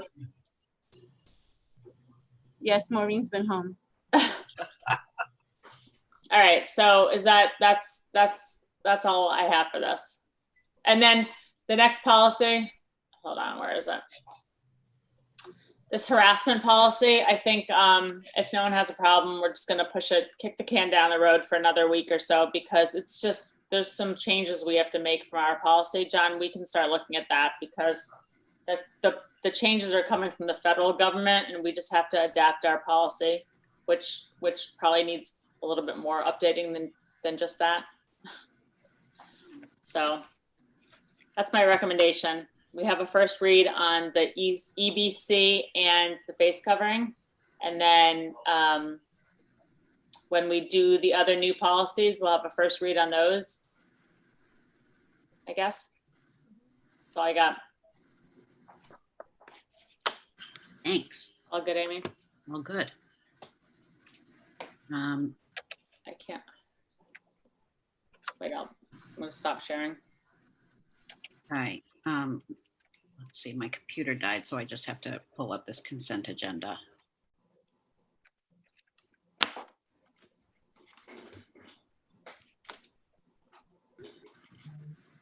you want me to read it? Do you want me to find it? Yeah, if you could. I'm All sorry. right. The consent agenda is designed to expedite the handling of routine miscellaneous business of the district. The school committee may adopt the entire consent agenda with one motion. At the request of the committee member, any items may be removed from the consent agenda and placed on the regular agenda for discussion. On the consent agenda is the regular session minutes from August 5th, 2020. And, oh, this is exciting, a donation from Sal Simone Photography and Equipment. I hope I didn't just botch that name.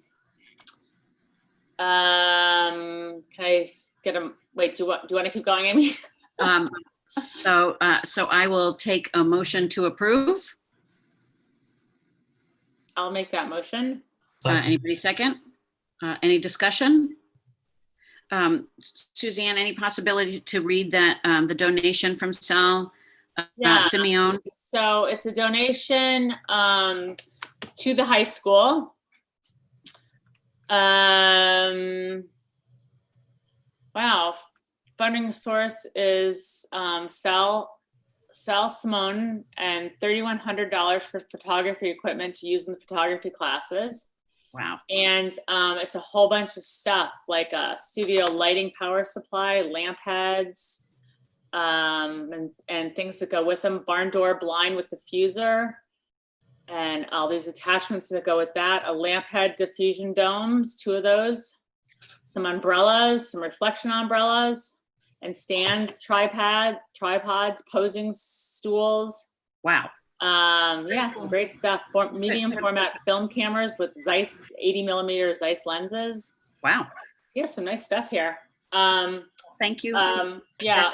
Simeone. Yeah, that's great. I mean, the photography, our photography teacher is awesome, and this is so great that she's getting this stuff. Okay, so if anybody has any questions or discussion, if not, we'll move to a vote. One question, when are we meeting again? 26th. Thank you. I have so many pieces of technology open, it's hard to tell. Sorry. Okay, all in favor, Suzanne? Yes. Ted? Yes. Karen? Yes. John? Yes. Consent agenda passes. And unless I hear otherwise, I will entertain a motion to adjourn. I'll make the motion. Second. Suzanne? Yes. Ted? Yes. Karen? Yes. John? Yes. And yes, so motion to adjourn approved. It is 9:56. Thank you, everybody. Amy, don't leave the meeting. I will not leave. All right. Thank you, everybody, for joining us for a 3-hour meeting. You're especially Pam, you and your team, much appreciated.